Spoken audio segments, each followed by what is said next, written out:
pop up.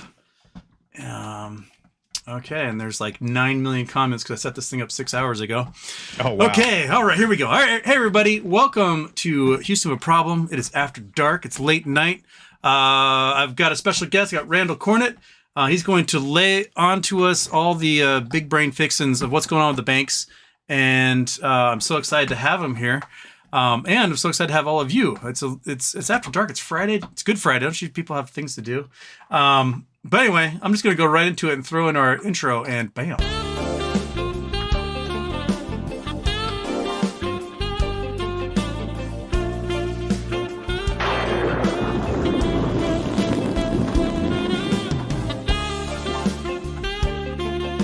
Okay, here we go.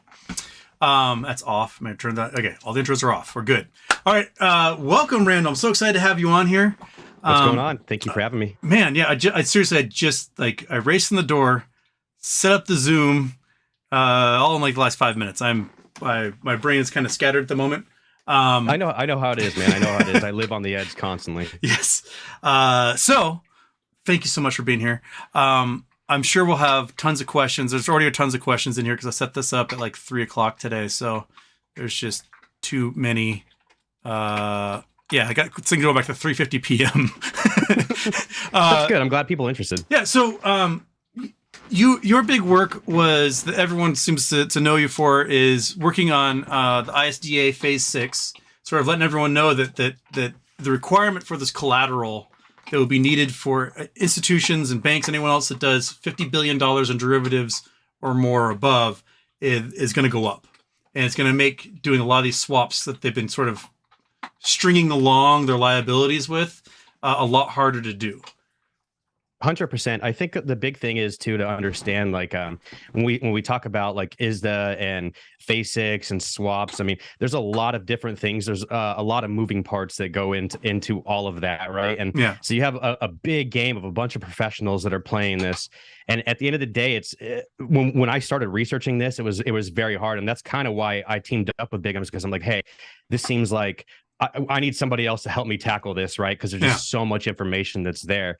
And so it was great. We were able to find a lot of different things, and the knowledge has adapted over time as well. Like what we thought was the case maybe, in 2021 when we first figured this out compared to what it's like now. Yeah.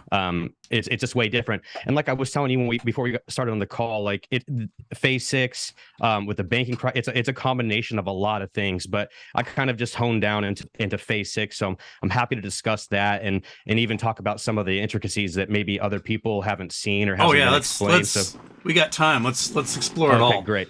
Yeah. So give sort of like the quick nitty gritty on the Phase 6 first, so that people can kind of get their brains associated with where we're going to go from there. Absolutely. So Phase 6 is the final phase, right? So there was 5 phases before this. The reason why Phase 6 is so much different is because the amount of entities that came into scope now was like a 70% increase, right? Yeah. So you've already have a lot of these big banks. Were probably the first ones, like a lot of the big banks that we don't like when we see in our when we talk about AMC and GameStop and that type of stuff. Those banks that we give a lot of the attention to, probably, and I'll be honest, probably not as affected by Phase 6 directly. Right. It's going to be the smaller guys that are falling into scope that maybe manage smaller portfolios, smaller banks, things like that. But the idea is, and the way I've always looked at this is, it's like a topple down. It's from the bottom to the top effect, right? These guys start having stress down here, they're going to feel it at the top. Oh yeah, because the little guys get their margin from the big guys. Right, so, that's exactly what it is. And so, so there's like another, and we'll get into this. There's like a whole technical aspect too. So like, let's just put like the market aside. Just the collateral management process is like very taxing, and it's still done like in a lot of cases manually, right? And when you have somebody that's manually managing this, and it's having to connect, and a lot of people are like on tri-party systems. It means they're working with like 3 middlemen. Yeah. When you have that sort of where you have somebody manually posting to that, it just leaves room for errors. That's how shit like reporting numbers and the things that we kind of see, that's how that happens. But really what it is, and this is for uncleared margin rules, right? Phase 6. And so we're going to get into the differences between cleared and uncleared, right? Okay. But Phase 6 is specifically for uncleared trades, right? OTC derivative trades. So like you said, we're talking about swaps, all kinds of different swaps. Specifically, the one that I've kind of honed in on is like total return swaps. But they have, they have interest rate swaps, fixed floating rates, inflation rate swaps. I mean, they really there's probably 50 of them I don't even know about. Right. No, and same here. And the thing is, and that's kind of like, I guess, the core of this argument when it comes to like ISDA, is a lot of this is bilateral, meaning and a lot of this stuff doesn't hit like normal regulation, right? So it's like you and I working out a deal, and as long as me and you are seeing eye to eye on what we have an understanding of what this deal is going to be and what we expect, there's not going to be a whole lot of like other hands grabbing at it, like wanting to know what's going on or checking at it. It's basically be like, oh, I've got these liabilities for these loans I have, and I'm going to trade them for the liabilities you have on stocks that you sold, and we're just gonna hold them for a couple of years. Right. And the thing is too, they're going to be, I'm not going to do any vetting on what else you've done with those liabilities either. So like, I'm just taking your word for it. And I think that's kind of, it's what it is a lot of, and this is why another part of phase 6, like we're opening up a big rabbit hole right now. But another thing is like, you got to understand a lot of these bigger banks, they swallow smaller banks. And what I mean by that is they can out lawyer them. They can out language them. So they'll write ISDA contracts to smaller banks that are literally designed to screw over the smaller banks if shit hits the fan, right? Yeah. I mean, like waiving rights to litigation, like all kinds of different stuff. Yeah. And so these big banks take advantage of the language in these contracts, and because there's no real oversight over it and nobody's really paying attention, it's very hard to kind of get a real clear gauge of what's going on. But anyways, so we're talking about phase 6, and I'm kind of getting off topic here. Yeah. But uncleared margin rules pay for OTC over the counter derivatives. And basically they decrease the notional amount. So how you talked about that 50 billion, it was much higher. Yeah. So that's why when we talk about a lot of firms coming into scope, they were under that threshold, right? They were under that threshold. So now that threshold has been much lowered, all these firms come into scope. And under the new rules right now, they're subject to margin requirements. And again, depending how over leveraged these people are, I mean, it causes some real problems. Yeah. And when you have margin requirements that are imposed on you, you need collateral. And that leads us kind of into the next thing is they want high quality, like liquid assets. Yeah. I'm not going to just take bullshit, right? You know what I'm saying? Yeah. They want like treasury bonds, government bonds, stuff that's cross border bonds, like stuff that's maybe insured by two different government systems. Yeah. And the thing is banks right now, because of the banking crisis and shit, they're holding on to that, dude. They don't want to give out that collateral of nobody does really. And so that's the problem. So the key issue of phase 6, right, that it proposes for these smaller firms, the bottom line is it's collateral issues, collateral requirements. Yeah. And there's a higher demand now to get their hands on that collateral. So, Phase one, I think was $1 trillion. We do $1 trillion in derivatives trades. 1.3 actually. Yeah. So that's like Bank of America, JP Morgan, and that's about it. Maybe like UBS, a couple of them might be up there. Right. But those guys, they don't take on margin necessarily. They do, the fractional deposits and stuff. That's how they kind of spread out their value. But they're not the ones necessarily borrowing, except they're borrowed from their central banks. Right. So when you get down to these funds, firms, institutions, and banks that are at the $50 billion level of derivatives trades, you are now in family funds, hedge funds, smaller nation sovereign wealth funds, pension funds. A lot of these groups that were getting away with the last couple of years with such what they're called toxic assets, where when they do repo, they're supposed to be doing repo with like their government treasury bonds, but they're doing it with like, junk bonds and like crappy dollar stocks and stuff. And that's the problem is like, I just feel like, I have a hard time believing, and I mean, I wouldn't be surprised, right? Nothing surprises me, but I just have a hard time being that there's such liquidity strain on the banks right now that they're paying a much closer eye to what people are posting. And that's why I'm saying it's like right now, it's like a mad dash for collateral. That's what it is, for high quality collateral, right? And when you have a bunch of people that are all seeking the same thing, that creates liquidity challenges, right? These institutions, they start scrambling because everybody's trying to source sufficient collateral. So people are running, and the thing is like, when we talk about like Archegos and Bill Huang, if phase six existed during this time, that would have never happened. Yeah, like that whole issue, they would have seen it coming from a mile away, and some people probably did, but what wasn't Bill Huang even below that? Because he was at like 30 billion. Yeah, but so here's the thing. When we talk about like these smaller firms and stuff, you got to remember that they might be working because it's from the top down. So even whoever I'm working with, let's say I'm engaging in swap transactions, right? If I'm working with a party that's, for example, facilitating this trade, they also are subject to phase six. So sometimes you can get grandfathered in, even though you're not even trying to be there, right? Just because you're doing a deal with someone who is, right? And all of a sudden you're subject to the same requirements. So I just feel like that had these would have been in play, none of this. I shouldn't say, just maybe wouldn't have been to the magnitude that it was. Like if people aren't quite familiar with Archegos, we talked about him a lot, but like Bill Huang was using the same $800 million collateral with 5 different investment banks and taking out as much as he possibly could from each one. And then when it went sour, they went, oh shit, he doesn't have enough collateral. So can't take care of anything. He was taking all those total return swaps and everything, and he was basically presenting that he had a bunch of exposure and stuff that he just didn't have, and people were just taking it, taking it for face value. So that's the biggest thing is, okay, look, you're at a certain number.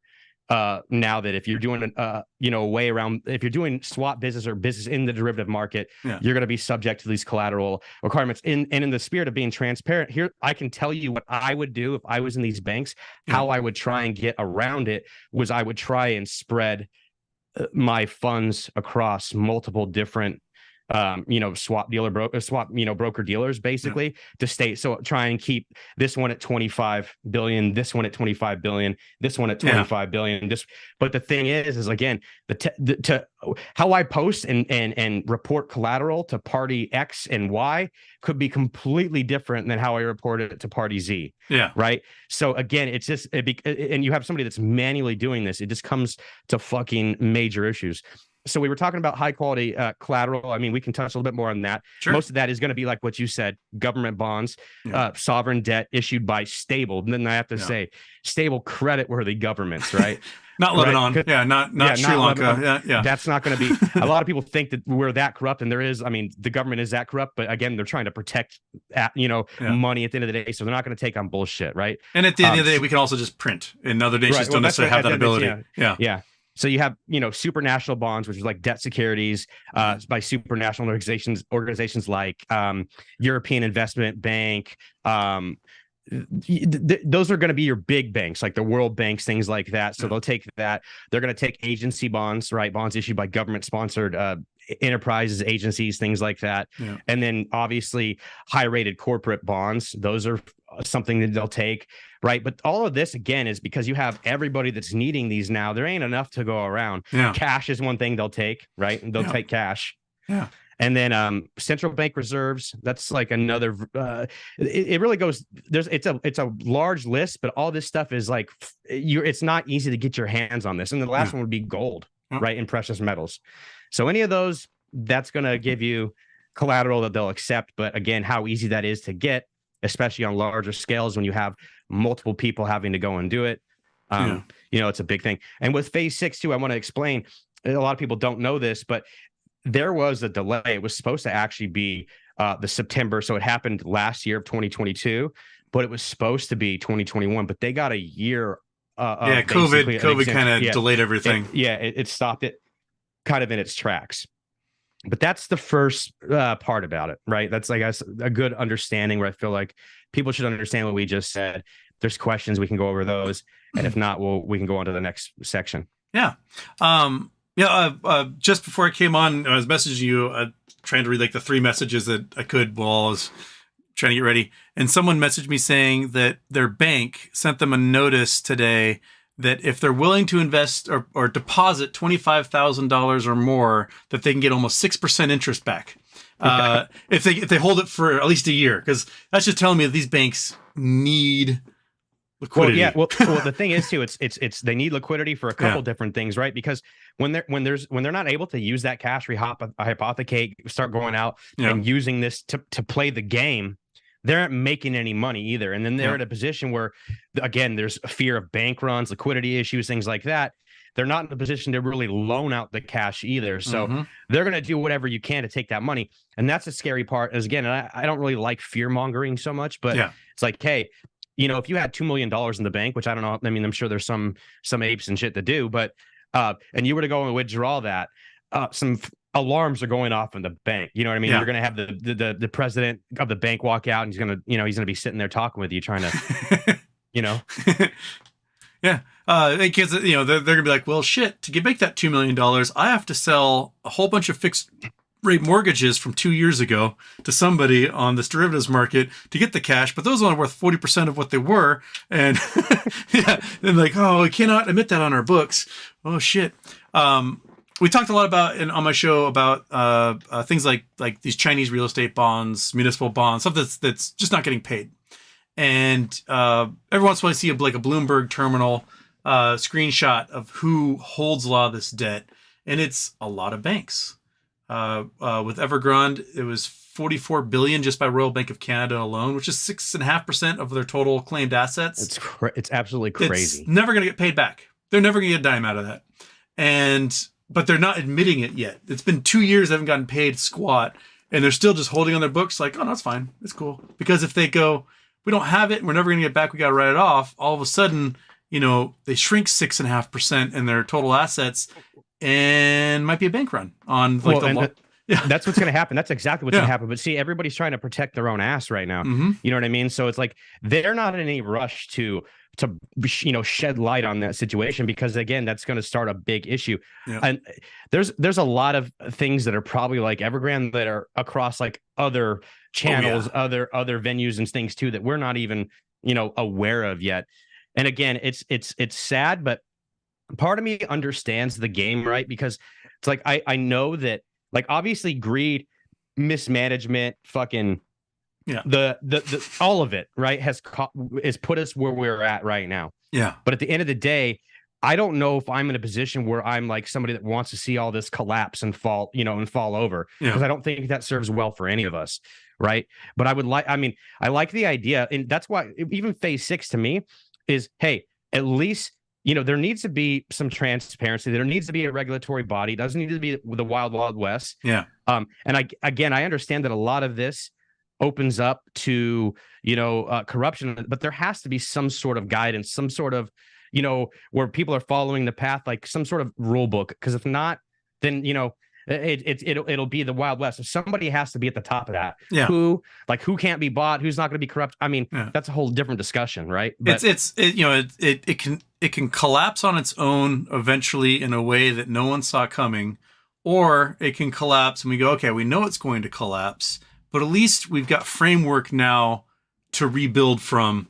And I think that's really what it is, right? And like, these guys understand, like, if we're figuring it out, like people like you and I and a lot of smart other individuals that are in this community are, piecing these, puzzle pieces together, they know, right? Like, they understand what's happening, right? It's some level, I'm sure there's a level of like survival instincts that are coming in, and maybe there might be some people that think that it's fine. But at the end of the day, I think that they want to protect this, right? Because this is how they make their money too. The last thing they want to see is it go away. So, it's just, there's a lot of different moving pieces. And that's why I felt bad, because like I tell people this, it's not because I'm looking for the credit, but I feel terrible. I see Bigum sometimes take so much hate on like the phase 6 thing. And I'm like, I feel terrible because like, I'm the one who brought it to the guy. Nobody says shit to me about it. Nobody's like, fuck you, Randall, or anything like that. You know what I mean? So I feel like, man, he's taking the real, I think the fact that we had like 3 major banks collapse in about a 3-week span around the time everyone was like, these banks might collapse. should be some sort of flag of vindication. Oh yeah, on a lot of this. For me, I feel Yeah. great for him. Yeah. Like I already knew it was going to happen, and that's what I was telling him throughout this whole process. Like, hey, we know what this is. Like, it's telling us, it's like this only makes sense to me one way, Yeah. right? And so it's like, hey, this is going to put stress on a lot of smaller people. And again, it's from the bottom up, right? Yeah. When these smaller firms start tanking over, they're not able to meet these obligations. They're not able to get collateral. Yeah. That's going to amplify all the shit that we're seeing. Right. Yeah. And when these smaller banks can't get taken care of, we're going to start seeing some shit topple, the opposite way than what I think that they're thinking of. But yeah, I mean, most small businesses bank with local banks because it's easier for them to go to the local bank. Like, hey, you know me, we know each other. I've had this toy store in this community for 30 years. I need a short-term loan to do payroll or whatever. And the local bank goes, cool, let's do it. I saw a lot of that in '08. So you would have a developer, a local developer looking to build some condos or whatever, and they would go to a local regional bank and they would get a line of credit. It's condo projects and it costs $30 million. They got a $30 million line of credit. And they would, had a card specifically to pay their vendors and their contractors and stuff. And they got, a quarter of the way through the project, went to go swipe the card and it doesn't work anymore. Why? Because the bank just imploded because of all their mortgage-backed securities they had just blew up. And they have no more cash. They just got seized by FDIC and they're done. So now this developer who is planning on another year of construction and another $20 million in a line of credit that he had has nothing. And when the bank it's gone. Yeah. And when the bank gets taken over, if that line of credit doesn't go with it, that line of credit just disappears into the ether. And then they get foreclosed on. It happened again and again and again. All developments across the country all of a sudden had their line of credit dry up because the regional bank vaporized overnight. And I have a feeling we're going to see that, especially in the Southeast where construction is bonkers. There's like 7 times the amount of home construction going on the Southeast than there is on either coast or the Northeast. And I just saw data come through that people stopped moving.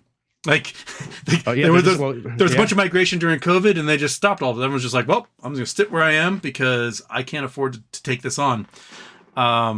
So a lot of these small banks, I think they're toast all over again. Well, and that's the thing too, and like what you just an echo on kind of what you said, right? So you have that developer, he's got a crew that he's hired. He's got a bunch of local guys that are working for him. Mm-hmm. Okay. He's got, he's buying his supplies and everything from a local chain in town. Yeah. Right. So that bank going down again, this is how the shit starts snowballing, because now all of a sudden you're affecting a lot of people's lives, right? Yeah. All the way down. And that's a scary thing. And I think I mean, I hate to say it, but I think we're headed to, like, I agree with you. I think we're headed to some level of what that's going to be. I don't know. I think that they're going to rush this, digital dollar. I think they're going to try and push that on us as quickly as they can, just because, they're running out of the actual cash. Yeah. So, it'll be interesting to see. Yeah. I'm anxious, and I'm trying to be hopeful and hope that there's some people that have their heads screwed on right. Again, like even phase 6, like I think that they're trying to do these things. This is going to be like the next thing that I cover. I'm still learning about it, but they're trying to push, some sort of regulation that says, hey, we are going to also, for all these OTC derivative trades, we want to force all of them to be cleared, all of it to be cleared. So there's not going to be any more of this uncleared shit where we're kind of just hoping that you guys are doing everything by the book and we're going to let this happen. Like, no, everything needs to go through. They need to go through everything needs to go through a ratings agency, and that ratings agency needs to be on the up and up. Right, it does. Yeah. And the person that's doing it, and not what we had like in 2008, where they're just rubber stamp, AAA, and everything. Yeah, yeah. But there needs to be somebody, and there is, and I think that I really do believe that when this is all set in stone, I really do think that they're going to try and get a hold on this, because if not, then again, I think the music stops for them too. Yeah, you right? just set the 15-year clock again. And they'll be having it on the next mortgage-backed security equivalent. It's ridiculous. Well, here's the thing too. And so, like with phase 6 too, it presents a lot of like operational challenges, and it really does cause like market fragmentation. Okay, so you have like well, number one, you have the sourcing collateral issue, as we discussed earlier. Institutions are going to need to source high quality collateral to meet these new margin requirements, and the smaller firms, I promise, it's going to be challenging for them because they have limited access, or it's a lot more expensive for them. The bigger guys have in-house people that do it. Those smaller guys have to hire probably an agency, a contractor to do it for them. I'm thinking so, right? And like I said, I don't know the inner workings of how that works, but I just know the barrier of entry is a lot harder for smaller firms to participate and get their hands on that type of thing, right? And again, a lot of this, people did not have the infrastructure to be part of this. They did not have something that's calculating like their ANA threshold at every year or every month, what their margin is, what the collateral is looking like, something that is automating that process. Again, everything's done manually. Okay. So all of these things for phase 6, it requires the building like infrastructure. Okay. This, I don't think people understand. It costs millions of dollars to do this, to build the infrastructure, to handle, just to even be able to participate in this. It's a huge investment on your firm, and it takes a lot of time, which is why they gave these guys another year. And like there was, phase 6 had 3 years leading up to it where people had time to prepare. And then it got to about like 8 months where it was actually about to get released. And people are like, you see ISDA, like Scott O'Malley, who's like the CEO of ISDA, saying like, hey, we're getting a little bit nervous. We're not thinking that people are thinking like they think that, oh, like if they waited to like a week before, they were just going to be able to shove all this in. Yeah, it's probably some form I fill out. Yeah. And that's just not the case. Right. And we're seeing, like, if you go look, and I recommend anybody to do this, like this is a really great source of information, and it's like it's completely obvious, right? But if you go to ISDA.org, they have a post daily, okay, on different things that are going on in the derivative markets. I've gotten, you have no idea how much like good insight I've got from that. It's absolutely crazy. Like you can go on there, you can find a lot of different things, and they bring on too, like they run a podcast called The Swap. And they bring on high level, people that manage the swap products for things like BNP Paribas, right? Goldman Sachs, so people that actually manage those divisions. And granted, like I know that people don't like listening to it. It is boring, but like I've even went and like run space calls where I will like just play like that swap podcast. And like people come in and they're there for like 2 minutes and like, all right, I'm out of this shit. Like it's just not interesting, right? But it is really important, right? Because these are the guys that are ones that are building all of this, right? So that's like another thing. I just wanted to highlight that, like just putting the technology in place to handle all this is to track, calculate, and exchange market margin. That whole process is difficult, and the smaller guys, because your assets are doing this, and the whatever short plays you're doing could be bouncing all over the place with volatility. So how do you like make sure that these things stay within their like, I don't know. Well, yeah, and so you're exactly right. And the thing is, it's way more complex because again, we're not talking in most cases, we're not talking about just single ticker equities. These are advanced financial instruments, advanced swaps. And again, all of this is bilateral, meaning that, if it's uncleared, you and I, Houston, we're very free. We have a lot of flexibility in how we want to work this deal out. And again, and if I'm smarter than you, I also can play that game where I'm ready to, I'm fucking you in this, in the documents, in the contract that we're making. You know what I'm saying? So there's the technology aspect is another part about it. Then, go ahead. Oh no, I was going to ask. So one of the things I was foreseeing being a big issue with implementation of this is you've got all these hedge funds, family funds, etc., that are doing their naked short selling, getting their FTDs to T35, and then swapping them away suddenly to avoid having to close positions, because we've seen with these swaps that when you trade them with someone, it resets the T35 clock and they bounce around like hot potato. So are we seeing, we see it like go to some weird firm in Brazil, then bounce halfway across the world to Singapore and then back again. Are we seeing anybody stuck holding these things right now as the music stops? Because they can't provide the collateral to do the next trade. Yes.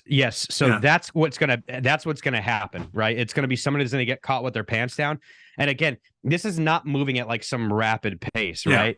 And I'll be honest, like this is what I believe to be true, that you are not going to have, like, let's say you fail to meet your margin requirements, right? Yeah. And you're a smaller firm. I don't think that you're going to have somebody. Well, you are, but I mean, I don't think that they're going to come, bash your door down and be like, your business is done. Yeah. Right. They're going to go through and they're going to look, okay. Well, now it shouldn't happen, right? Because they should have high quality collateral, right? Yeah. Technically, they'll just liquidate your ass and you'll be gone. Yeah. Like you'll just get vaporized, right? But I also think that there's going to be a level, because this is all new. I do think that there's a some level of leniency, that not saying they're going to let them off the hook or anything like that, but I think they're going to be like, hey, you need to figure this out, because if not, we're just going to take all your shit, all your collateral. You're just not going to get it back. I think also there's a fear of liquidating, because if they liquidate one of these guys and they are on 1 to 30 margin, because they're maxed out, and that's why they're getting margin called. And they have $1 billion in assets and $30 billion in liabilities. If you liquidate them, cool. You got $29 billion to go. Yeah. Well, see, and that's the thing too, because I think that especially when you talk about like these total return swaps and everything, because again, what I'm doing, once you and I engage in a swap, and let's say I'm taking some equity on the other side of the swap, you're getting your fixed rate. We're doing a total return swap, right? At that point, I could take that security, as long as I'm making my payments to you. Yeah. I am free to do whatever I want with that, with those assets, right? I can do whatever I want. I can modify them. I could, I could take a short position. I could loan them out. Yeah. Right. I could do a lot of different things, and you don't really have a whole lot of say in that, as long as I'm, paying you your fixed monthly rate. It's like buying a Honda Civic with a car loan and then just absolutely ricing the thing out, and the bank goes, oh, Jesus Christ. Like, well, that's exactly kind of that's a really good explanation, right? Or, and I use this on my Twitter, is like, you swapped a bike, right? And that person made a bunch of modifications to their bike, was going out winning races, like racing for money, for pink slips with the bike, but winning money. All of a sudden he did lose the bike, though. That's the same type of shit. Also, though, you have, if you've got somebody that's doing that, right, on the swap end, they're taking the equity, they're doing some crazy shit with it, they're loaning it to somebody else. Now that person's going out and getting leverage on that, right? So now you have like a snowball where it's like everybody's in this, and that's kind of that's the issue that we're in. Fractional banking in a nutshell. Yeah, that's that's what it is. Yeah. Someone deposits $10, you can take 90% of that and loan it to somebody, right? So there's only $1 left, and that $9 gets loaned out to someone. They take that $9, deposit it, and then 81 cents gets lent out, and so on. And it just works its way down, and all it takes is one person needing $11, and everyone's screwed. Well, that's basically that's what I think is going to happen. That's what I think Phase 6 is trying to prevent. I just think that you won't be able to play. I think these smaller firms are not going to be able to source the collateral. And in a perfect world, what I think happens is not even so much margin calls, what people want. I think so much people, they love that term. They love margin calls and things like that. I just think that these guys stop participating. Yeah. Like, I think that they just, I think my camera just went out. I'll have to fix that. I think they just stop participating, though, right? Like, they're just they can't afford to do business in the OTC derivative market anymore. And they've got the velvet rope, and they're on the other side of it waiting and hoping maybe someday. They'll have to go and take their business elsewhere. Exactly. So let me get up and unplug my camera. It's sitting up on the other side of my desk. Give me one second. Yes. The darkness.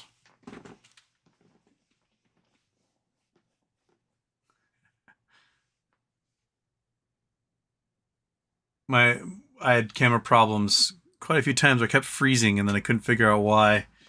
And now it works again. So I must have got some sort of new. I love the.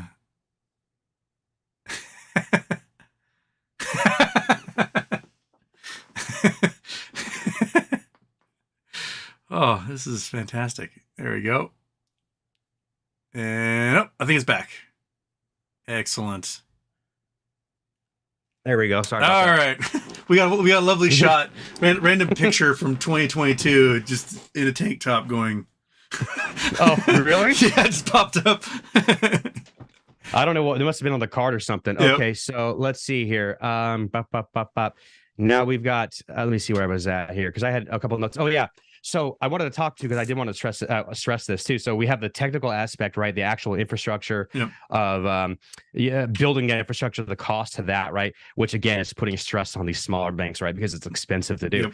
But another part of that is the actual lawyer that they have to hire that can negotiate these contracts, right?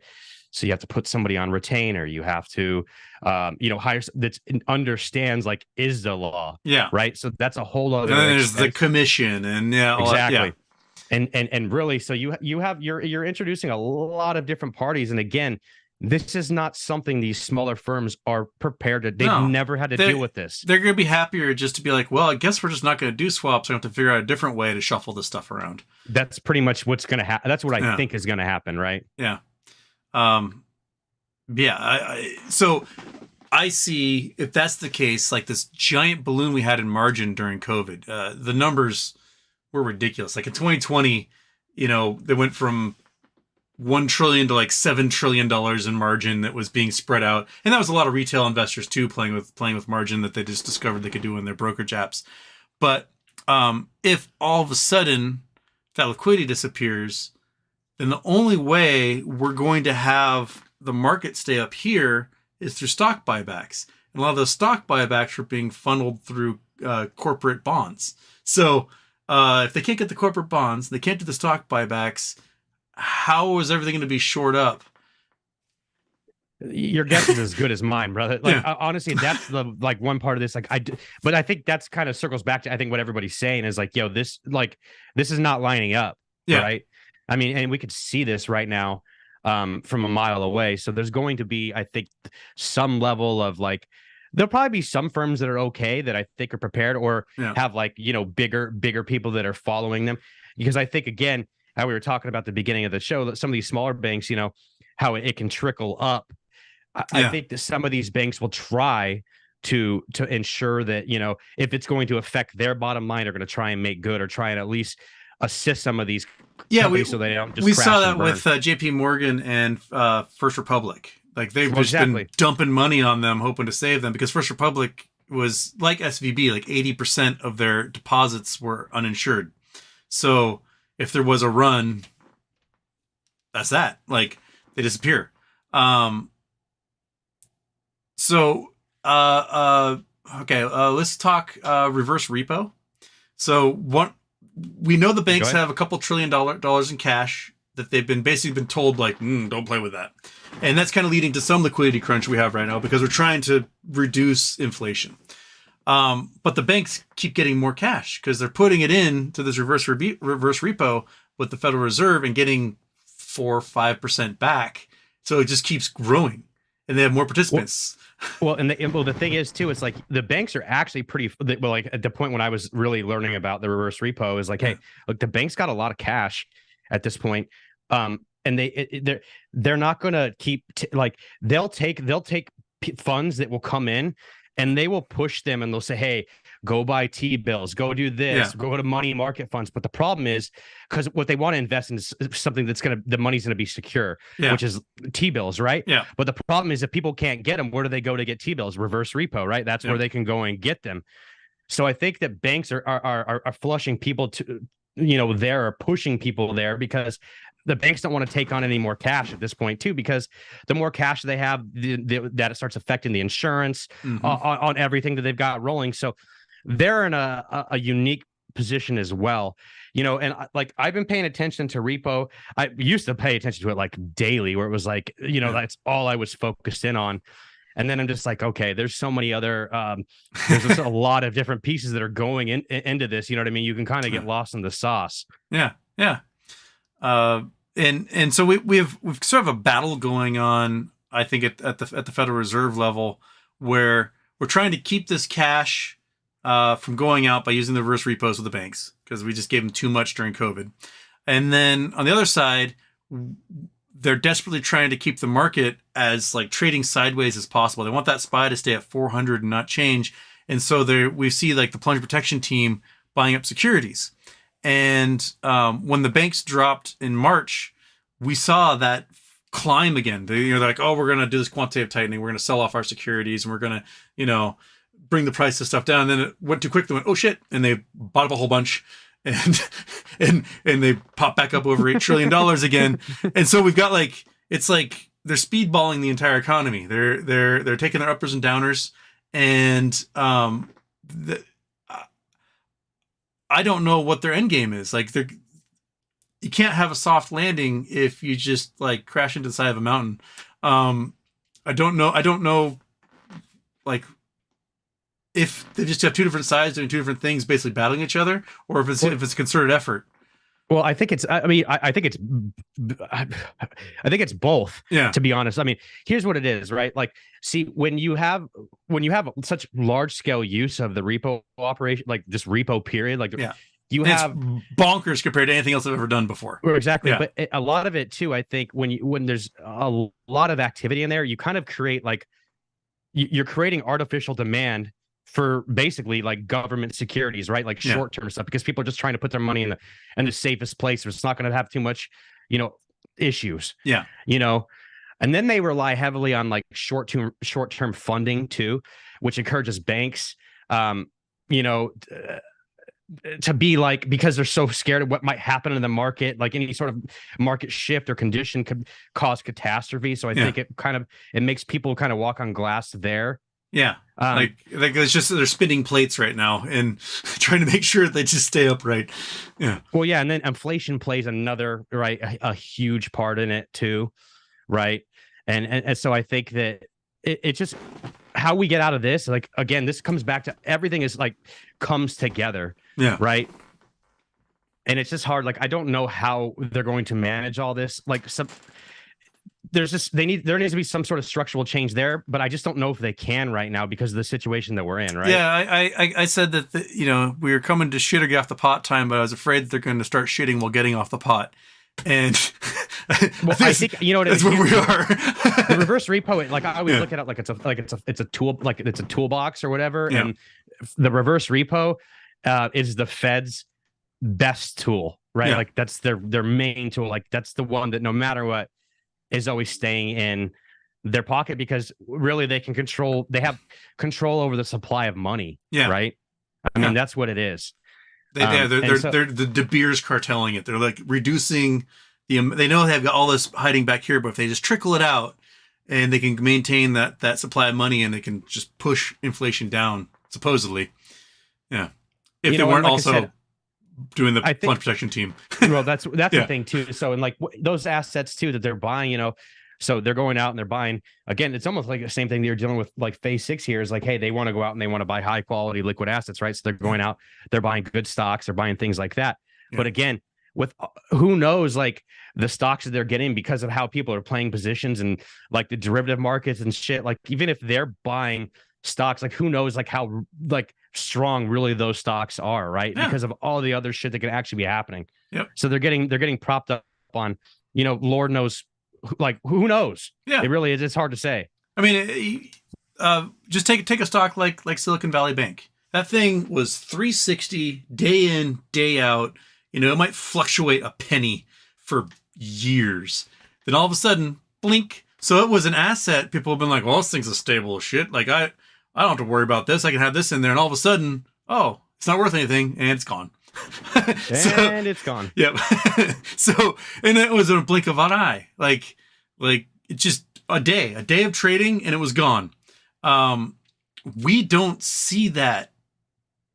No, on a big old bank, man, especially one that all of Silicon Valley, all these startups and stuff, huge startups and like I said, that's all, again, I think that people can see the writing on the wall, and it freaked them out. I mean, at the core with what's going on with the banking stuff, I think a lot of it's at its core. It's like, hey, there's a bank run. They felt the liquidity stress. Like, we need to figure this out. And then boom. Yeah. I mean, the shit just hit the fan. There's a lot of different ways, I guess, to look at all this stuff. And I think that nobody's wrong, because, I've been having DM conversations with people that are really passionate about this stuff. I don't think that anybody's wrong when they have or like not like straight up bold wrong, you know what I mean? Like I think everybody has a good idea of like what's happening here. And again, it's everything. There's a lot of contributing factors in this. And then I'm trying to think what else I could really add on the reverse repo. I mean, to be honest with you, man, I think that you kind of nailed with what that is. It's really, I think, just a control over the money supply, and they're riding that out as much as they can to avoid, having a collapse. So they're going to play that. And it's a song and dance. They'll play it, and then when we finally get, when unemployment goes to 6% and the housing market collapses and commercial real estate isn't worth shit anymore, then they'll be like, let that $2 trillion flood the market, and they'll start all over again. Well, that's what happened. People will start buying houses again. Others be flush with cash. They'll be loaning out money left and right. Yeah. It goes in cycles, really. History kind of repeats itself. Then 2038, all over again. That's pretty much true. Yeah. Another thing I had on my note list I think is important too, actually, that we cover is because people have been talking about, like, hearing me talk about cleared and non-cleared. Mm-hmm. So I want to make like that distinction so people understand. Lay it on us. Okay, so right, we're understanding we're still talking about OTC derivatives, right? Which again are coming from stock, bonds, commodities, whatever, any sort of derivative that comes off of that. Clear derivatives are traded through a central counterparty, which acts as, like we were talking about earlier, kind of like, I guess, something I think that people would understand is like when you buy a house, like an escrow. That's kind of like how I would explain it, right? Yeah. They take on, but although the central, clearing counterparty, they take on counterparty risk, right? And they do that by taking high quality collateral, right? But they do this up front, as opposed to like the bilateral stuff where we're just kind of like we're talking about with uncleared, where me and you are just handling it. Again, it's that escrow person that's taking collateral from both sides. They're meeting in the middle, right? Yeah. So, and it basically just helps because if one party fails to meet their obligations, I guess is what I'll say, that the, central counterparty is going to be there to make sure that there's no default that leads to some sort of catastrophe. I'm actually a big advocate of like thinking that everything should be centrally cleared. I understand that there's reasons why, like if I was a hedge fund, I wouldn't like it. Yeah. Right. Or like a fund or a bank. I want to call up a dude and do my thing and not have to deal with anybody. Yeah. So I understand that part of it, but I just think that it would make sense to me just from, like over leveraged, position, like people can get themselves in trouble. I think this is a good way to just like kibosh that. Right. Yeah. So when you have things that are cleared, those are it's just less overall risk on the market. Okay. Yeah. It'd be like when JP Morgan, we discovered that they had like 1 million tons of nickel that was just rocks in a bag. Exactly. Someone would be like, open the bag and go, this is rocks. No deal's not going through. Yes. That's a perfect example. Okay. So that's where there's proposals for that to happen in the derivatives markets right now, which is getting, there's a big war right now going on with that. But so that's basically what it means when something is centrally cleared. And then obviously, right, the inverse on something that's uncleared is basically where you guys are doing, this kind of like, on a handshake, you know what I mean? We're just kind of working. So that's what phase six adds a layer of this sort of, central counterparty into phase 6, right? Yeah. Or I mean, not into phase 6, but into uncleared derivatives. So things that are not going through a central counterparty, they still have this level of margin requirements because at one point, again, you were not having to post anything. You were able to just do business as usual. Yeah. May I throw a question at you? Because Gvaunt, who's freshly minted Canadian certified derivatives trader as of this week, passed his exams. Congratulations. He says, yes, you could time the liquidity contraction because it was during the March window dressing period. Repo books are constrained at particular times. I guess not so much question, more of a statement there. Oh, it's actually interesting. I mean, I could see that being the case. Yeah. So yeah, we okay. So they just tightened it one bit more. Interesting. I mean, also, like, he should hit me up. I would love to pick his brain because again, I ain't no Like I ain't no finance guru or anything like that. Yeah. I've been learning this for the past 2 years. I would love to pick the brain of somebody like that. So if you want to talk more about repo stuff, you can Yeah. definitely So hit so me up. G Font, hit him up, Randall Cornett on Twitter. Yeah. Yeah. And so so that's basically what we're talking about when cleared, uncleared. At least with phase 6, they're adding a level that is going to again kind of serve the same sort of role that would happen if you were centrally clearing things, right? Yeah. Yeah. So that's important to understand too. All right.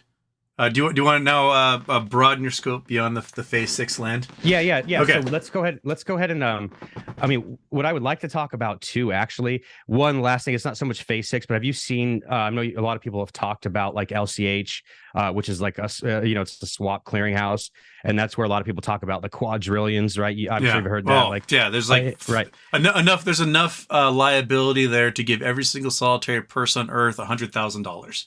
All 8 billion of us. all of those Yeah. are centrally cleared. Okay. Yep. So think about this. That number that you see, like that quadrillion, does not include all this other stuff that we're talking about. Oh yeah, that's just a monster. That's probably 10 times, 100 times. Right. So like when we look at just how much money is going in there, it's absolutely nuts. Yeah. Quadrillions, people. Quadrillions. Just right. Well, that's what we can see on the cleared side of things, right? So who knows really what it could be like? It is quadrillions, but it's just I think we don't even fathom the actual number. Yeah. I mean, it's you get that old adage like a million seconds is like 11 days. A billion seconds is 31 years. A trillion seconds, just multiply it by 1,000. It's 3,000 years. Quadrillion seconds is going to be 3 million years, somewhere around there. So, oh Lord, like you can't count that out. You're not going to be able to make that rain at the strip club with ones in your lifetime. So, when you start getting to these orders of magnitude, it's impossible for the human brain to truly realize the scope of it. So do you think that there is on some of this corporate real estate, do you think that there's you personally think there's a bubble right now? Oh, dude, the bubble's going to burst so badly. So right now we are at nationwide US as of November was 19.1% vacancy. It's higher now. It's over 20 by now. The most major cities are over 30%. And 1 in 5 lessees, the people who are leasing, are delinquent on the rent. So, and 37% of small businesses are delinquent on their rent. So that's just like retail and office space. And then we've got another bubble, which is the spec warehouse building that they did during COVID, because everyone's like, well, everything's going online. Let's just take out some loans and build some warehouses all over Arizona and Nebraska, wherever. And those warehouses are like 90% vacant. They never got a client. They're built totally on spec. Then you got Amazon closing warehouses, so that these giant mega cities that they built for distribution, they're closing like 4 of them, and all their plans to build others are not happening. So I think corporate real estate or commercial real estate and the CMBSs, they're toast. They are more dog shit than anything was in 2008 with residential, because the numbers are bigger. Like 30% of corporate mortgages are bad, and that's 50% more than it was with residential. You think there's anything that they could do to fix this, or you think it's too far gone on that side? I think it's too far gone. I think a big problem is that the lenders and the holders of these bonds can't write them off because they were being used as investments from depositors. These banks like, oh, we take your money, you put in savings, and then we lend it out to this company to build a skyscraper in Austin. And the skyscraper in Austin is sitting empty. It's been sitting empty for 3 years. And now the developer has just defaulted on all his loans, and the bank is going to have to admit they're going to own an office building they can't sell to anybody. So what are they going to have to do? I don't know. Convert it to condos. But if they convert it to condos as the housing market is collapsing, I I really don't know what they're going to be able to do with this stuff. I think I talked a few weeks ago. I think the one thing that will happen is it will be an absolute blessing for the arts communities, because in the I can 70s, see that. the 70s, 80s, when cities just had white flight and they emptied out, is where you got all your rock stars, all your awesome clubs and bars, your painters, your sculptors. They moved into these spots for just pennies and had amazing spaces and like it'll be a bohemian renaissance. But everyone else is going to be absolutely host. Yeah. So if you're an artist, well, that's great. Yep. Yeah. You know, have all the house parties you want. You can, yeah. Well, yeah. And I'm just thinking, like, you know, if there was like some sort of policy or something that, you know, that could be, but like, I agree with you. I think it's probably too far gone. Yeah. As far as this. And then, like, you know, when you have, it's weird because when we even talk about like UBS and like this whole like CS situation, right? Yeah. You have like, there's got to be some value too, outside of like, you know, the collapse factor, right? That they're just trying to protect the integrity of the markets, right? Yeah. But what do you think is the like? Do you think that UBS stands to gain anything? Because right, they're taking on some of the toxicity from CS as well. Yeah. But you know, they have to be aware of that, right? So what do you think is a game plan moving forward on how they should handle that? Do you have any, like, honestly, like, because it's something I was thinking about. I couldn't really put those pieces together. So I'd actually love to hear some insight on that if you have any. I worry about UBS with this because like the Swiss Central Bank lost $140 billion last year, just trying to keep Credit Suisse above water, and having these disparate central banks that can't necessarily print the way the U.S. can. Like the U.S. can print money and they use dollars everywhere because most international bonds are done in U.S. dollars, and so like who gives a shit? We control all that money. We can print as much as we want. We got a huge population of 340 million people to back it. We've got a big military. Switzerland has 9 million people. And just in the printing that the Swiss bank did last year is now $15,000 in liability on every single solitary Swiss citizen. And so know that. If you have a huge multinational bank with its fingers in the pies all over the world, those liabilities come back on the home country. So, you know, if UBS, these bullet swaps expiring from Archegos and everything else, that who knows where those things are. It seems to be. I have no clue. Literally, Yeah. I'm like, I tried to track down, like, I went through hours and hours and hours to see if I could find some sort of paper trail of where that all lies. Yeah. I still to this day have no clue. I have a feeling that the CEO and president of UBS had to step down because he's like, oh, I'll do the good thing. I'll take this on. And then the board went, what the fuck? Look at all these liabilities. Like, you just screwed what us, did you just do? So Switzerland may no longer have a commercial bank. They may just have their little canton banks, and then that's it. Wow. So unless the U.S. Federal Reserve steps in and says, all right, we can print money to help you out, but then they have to do it for Singapore. They have to do it for the Canary Islands. They have to do it for Malta. They're going to have to do it for all these other banking havens around the world. I see like dark clouds is what I see for UBS. Let's see. I actually am curious. Let me see. I'm curious to see what are all the. I just am just Googling right now. I want to see. So you just named a couple of what the biggest.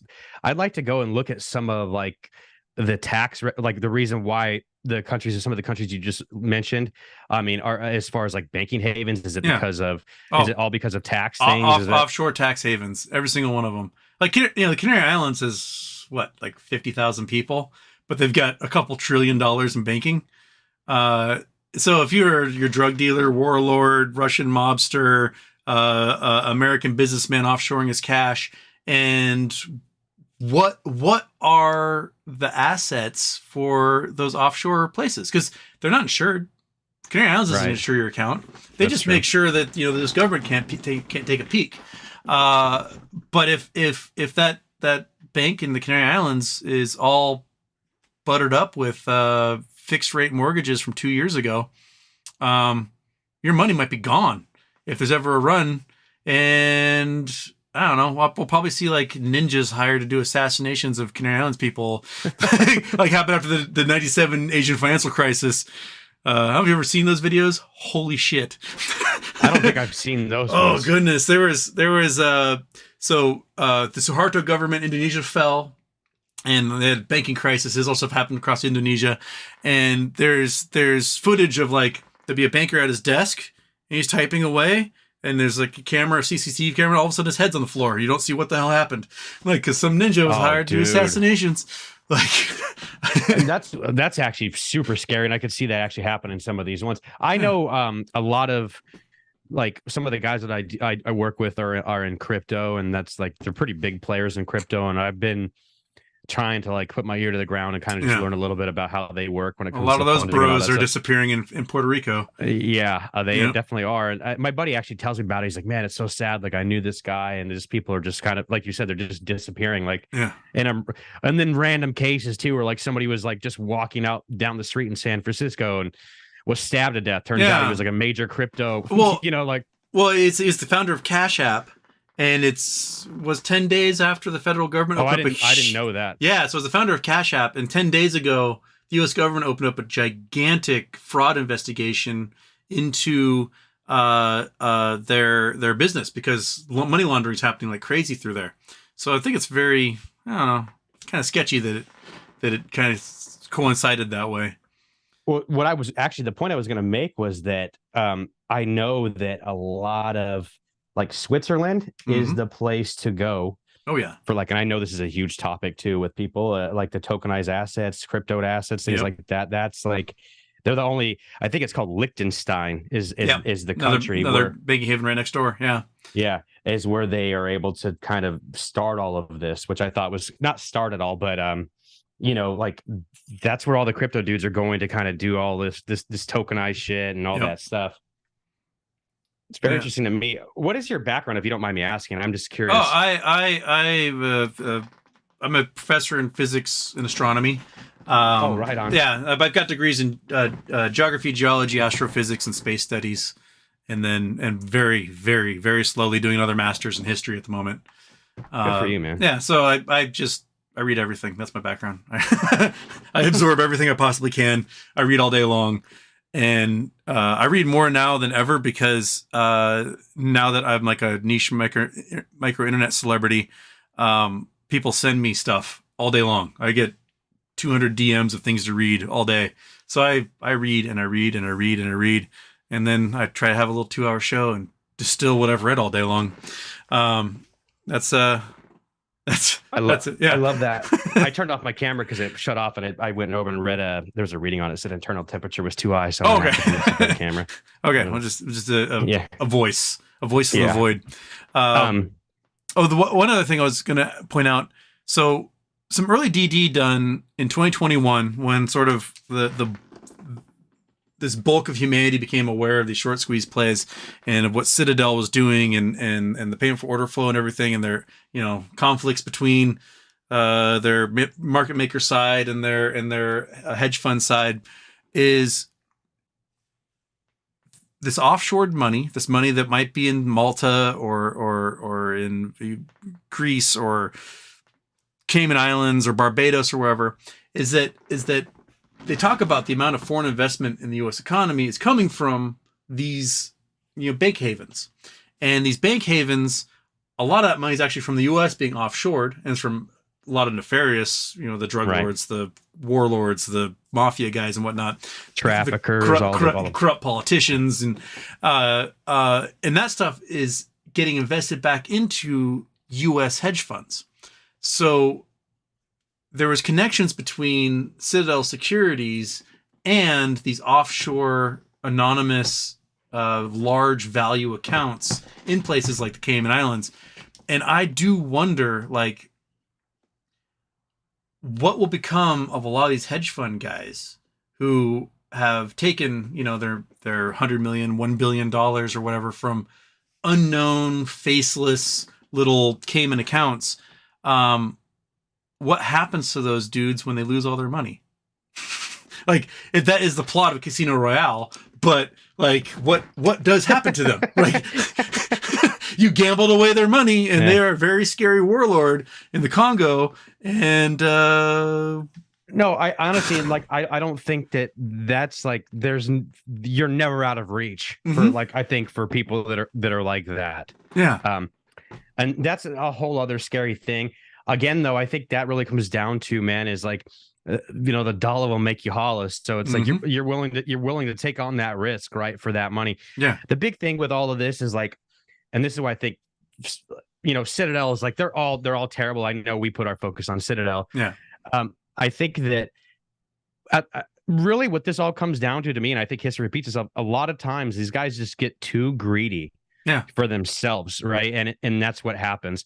I was reading some shit, King Griffin, he wants to be a bank, a big one. He was trying to become an investment bank, and the U.S. government was like, no. Yeah. And it was like, I'm actually surprised they did that, though, because he's got so much influence, he's got a political arm too. He donates, millions and millions and millions of dollars. He was the largest donor of this last election cycle. Yeah. Yeah. And like I haven't even looked into that in terms of like who he was donating to. I'd imagine his money flows through a lot of pockets. Oh yeah, I mean they're saying that if DeSantis becomes president, that he's the new Treasury Secretary. Really? Yeah. So because he funded DeSantis $100 million. I didn't know that Ken Griffin did. No. Yeah. Oh wow. He's Ken Griffin's boy. And yeah, it's entirely become Treasury Secretary or head of the SEC, something like that. Can you imagine? Like, we've had sketchy enough people from Goldman and JP Morgan and stuff run that stuff, but I think that's the problem too, is like, I always compare this to like football, right? Because people like, you'll see like that somebody could get completely drugged through the mud when it comes to like somebody that works in finance that went and works for another company. Like, it's like a nail in the coffin in our community if you worked at Citadel, right? Yeah. Like if you go get a job anywhere else, it's like, you're nefarious. And I've always compared this to like the NFL, man, where it's like, you have all the best players are in one area. Right? Like, what do you expect him to do? He's not going to just like stop playing, right? Like he's going to go to other firms or whatever his skill set is. So I think sometimes it's hard to necessarily judge all of them and be like, yeah, this guy left here and he's going to go be corrupt over here. I just think that, again, these are all the most talented players in the game. And granted, I think that a lot what it is like probably one or two people that make decisions that are probably the cause for a lot of the issues, right? Like I can't imagine, some quant that comes in there and actually has like can view the books and he's like, this is not fucking good. Yeah. You know what I mean? I'm sure that's probably what he says. Like, you know what I mean? But what is he going to say? It's not like he's going to go and, he's got Chetfield the third, who's like, look, bro, I know it's dog shit, but your job is to make it not look like dog shit to the guy who's my boss. So I feel like they're very like, the banking thing too, again, is because there's so much money and because they've got themselves so like webbed into everything that's going on, it's like everybody's so afraid for them to crash. And even the bailouts like that we've seen in '08, it's like, I would have almost like, and I should say all these banks still got bailed out. Yep. But my parents still lost their house. Yeah. Like, you know what I mean? Like I remember and Steve Mnuchin went in there and buy your house for like 20 cents on the dollar. Yeah. I feel like, and I've talked to this on stream one time, but I won't get into like my life story or anything, but I remember having a garage sale when my parents lost their house. Yeah. And I remember the exact feeling I felt like when one of my other neighbors was like coming through like the garage sale and was basically like just like rummaging through like my life, not like my life, but our family's life, like everything that my parents ever had. It was a really like, I just remember that feeling. And it's like, okay, so I almost wish they would have let the whole thing, just everything crash, like no bailouts and like a real just reset, right? That's what Iceland did. They just took all the bankers, threw them in jail, went fishing for a couple of years, and then they started all over again. Yeah, I mean, I like, and like I said, I know that we're, it's a little bit we're a little bit different, right? And I think that here's the thing: a lot of people outside of like our community, I think, have no clue. Like, if I were gonna go talk to like some of my friends or whatever about like this whole banking issue, like all the banking issues, things that are going on, they're not going. They have no clue. They're completely oblivious to all of this, right? It's gonna slap them across the face and be like, "What?" right? And got they get laid tired of off. hearing me talk about it. Yeah. They hear, it's just like, and that is the majority of people though that I think about. Like even at nights, right? Like people are talking about like stocks and stuff. Like I've been at like bars and just socializing, and somebody will bring up like 2021, and they'll mention GameStop, right? Because that was the most popular at the time, and they'll say something like oh da da da da da, and so they open up the door for me. I can start talking about finance and all that different stuff, and the second we start talking about like shit that's actually scary, people do not want to be confronted with that. I think I was in Whistler a couple weeks ago, and I'm running up the gondola, and there's like these old guys, and they are like moneyed old dudes, top of the line, everything. And they're talking about like all these banks. I don't know what's going on. And I just chimed in. I was like, oh, well, it actually has to do with the fact these fixed rate mortgages are basically blowing away everyone's deposits because they're not worth shit. The bond market's the worst it's been in 230 years. And they're like, wait, what? Go talk about this a little more. And I went through talking about like how there's so many bonds that are fixed rate that you put your $10 in the bank, they buy $10 in bonds. It's at 1% because that's what it was in 2021. And now all the bonds are 5 and 6%. So any bond that was 1%, no one wants that. So it's not worth shit. So if your bank has to sell any of those to pay out a depositor, then a giant run on the bank can happen. They can just go belly up in a hurry. And I watched these dudes have their little conversation. All of a sudden, just look across their face was like, "Oh, I'm fucked." Like, it's like, "Oh, sorry, rainy day. Have a nice one. What to do? Go on skiing." And I think I just blew up those old guys' world. They just that did not occur to them that like the tenuous nature of what these banks are. Like they just thought, "Oh, it's weird. This high tech bank went down. That's strange."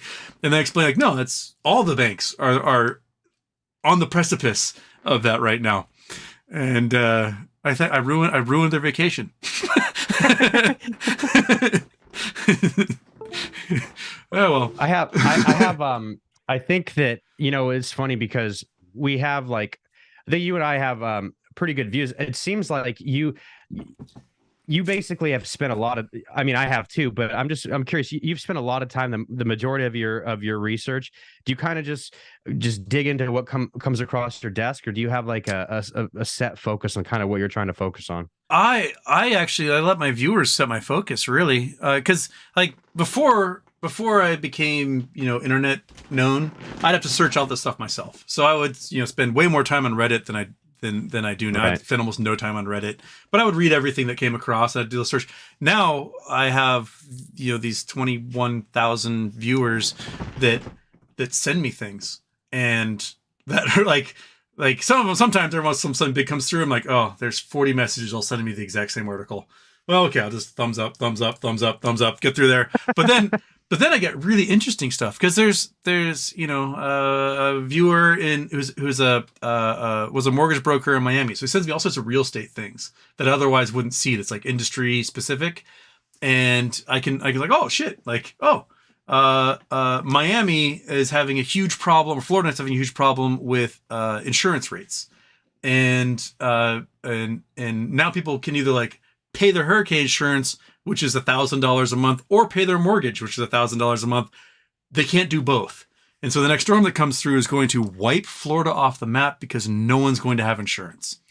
And it's all specifically because the state government of Florida sort of didn't renew the price, like, I don't know what you call it, the regulations for like where the prices can go on mortgages versus the value of a home, and the insurance company is just going bonkers. And insurance prices have gone up 60% in just a couple of months. And we know as Florida gets hit with a hurricane every year, so it's just which part of Florida is going to get fucked over next year. We don't know. And you're seeing it like Fort Myers that got hit with this last storm. They're not rebuilding. They're not. Insurance companies like, we don't have any money. We got wiped out. State Farm had, an extra $13 billion that they lost, and the amount of losses were so large. There's just no way anyone's going to get any of this money back. It's like when mortgage-backed securities collapsed in '08. AIG was not expecting every single solitary mortgage-backed security to collapse at the same time. So when they insured everyone, they think, oh, maybe one will blink out here and one will blink out there, and we got them covered. Fine. Yeah, but essentially it's and I've used this metaphor before. It's like a Geico insuring every car in America and every car in America having a crash accident on the same day. That's not at all what they did the math for. They weren't expecting 300 million cars all have a crash accident tomorrow. And so the assets just aren't there to cover it. But yeah, the viewers send me just tons of just cool articles all the time. And it does use up a lot of my day. That's a good thing though. Yeah, but I like, and sometimes they send me videos, and I know I do like a 2-hour video several days a week. I don't have the time to watch someone else's 2-hour videos. So like, can you just give me a couple of tweets that just kind of lay it down so I can fit that into the slot machine that's my brain. But yeah, so I read way faster than I can watch a video. So I do read a lot. And yeah, I got my regular financial stuff I read. I got my science stuff I read, the history stuff I have to read for school. I just read everything. And then and somehow eventually it kind of fits together. Yeah. I love that, man. I appreciate about that. Not as many people find the value in reading anymore. That's why I kind of love this community, because they're so hungry to learn. And that's what makes me feel like I want to do it. You know what I mean? Or why? It's pretty wild. Like in the last 2 years, I think there's more Americans and globally, because I've got right now, I probably have a ton of Europeans that are in here that are just waking up and watching the show. But there's more informed retail investors now as a percentage of investors than I think any time in history. There's millions that did not pay attention before that are paying attention now. And I think that's the biggest poke in the eye that the traditional investment infrastructure doesn't know what to do with. Oh yeah, I can tell you that it, like, to me, it's crazy. Like because I don't go on Reddit as much anymore, but when I was going on Reddit and stuff, and I'm seeing people talk about, like, even talking about ISDA, I'm like, holy shit. Like we've got people that are in retail that are talking about like OTC derivatives now. You know what I mean? I have a friend who has a business that does financial advising for NFL players. That's what they specialize in. Like, just picture that show. What was the show that The Rock was on? Ballers, I think, or something like that. Yeah. But they're nerds. They are not sexy like that. It is just like a lot of nerds. And I talk about things where, like, wait, what? Oh, what? There's squeeze plays? Can you explain that? I'm like, what do you mean explain squeeze plays? This is your life. Like you are a broker. Like, you are licensed. Why am I explaining these mechanics to you? It blows my mind. I meet these folks who are wealth advisors, and they have no idea. Like, they just buy some stock, they hold it, and they just forget about it, and they go play golf. They don't think about the mechanics of any of this stuff. It blows my mind that they're the professionals. And we've got 4 million amateurs on Reddit and Twitter and everything else, just, farting into their microphones and typing gibberish, but they understand the mechanics of the stuff far better than a lot of the professionals do.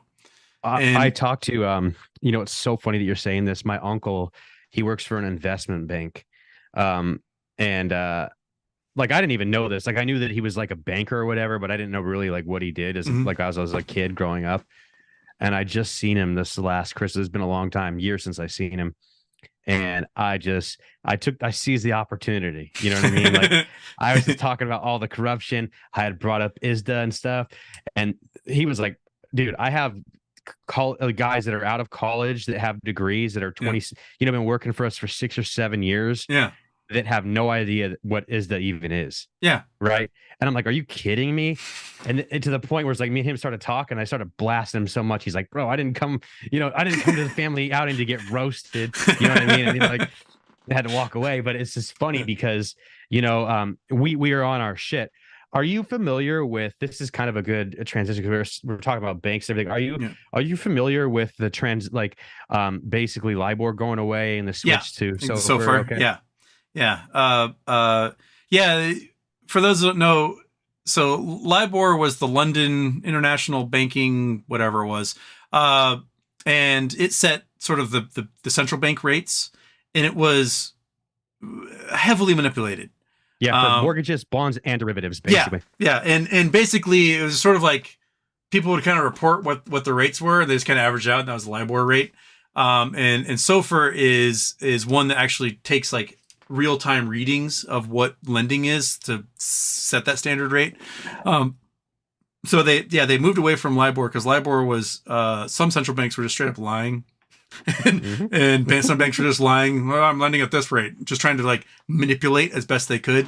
So that it's now like a centralized, real time looking at what bond rates are going for, and that's the SOFR rate. That's the most hand wavy way I can explain that for people. Yeah, it's important because it's a lot of that stuff is changing. But what's interesting about this, I don't know if you might already know. It seems like you're up, but they are now they're basically, because I think the transition is taking longer than what they were expecting. They literally are going to issue a synthetic LIBOR over the next what could be 2 years. Well, I knew that they're trying to grandfather because there's all these bonds that are tied to them in their legal language. So that's what it is, legacy contracts. Yeah, that's kind of what it is. Yeah, it's legacy contracts. They're grandfathered in, but some bonds are 30 years out. Like there's 100-year bonds for some weird municipalities and stuff. So I can totally see that they're going to have some sort of synthetic thing for these legacies.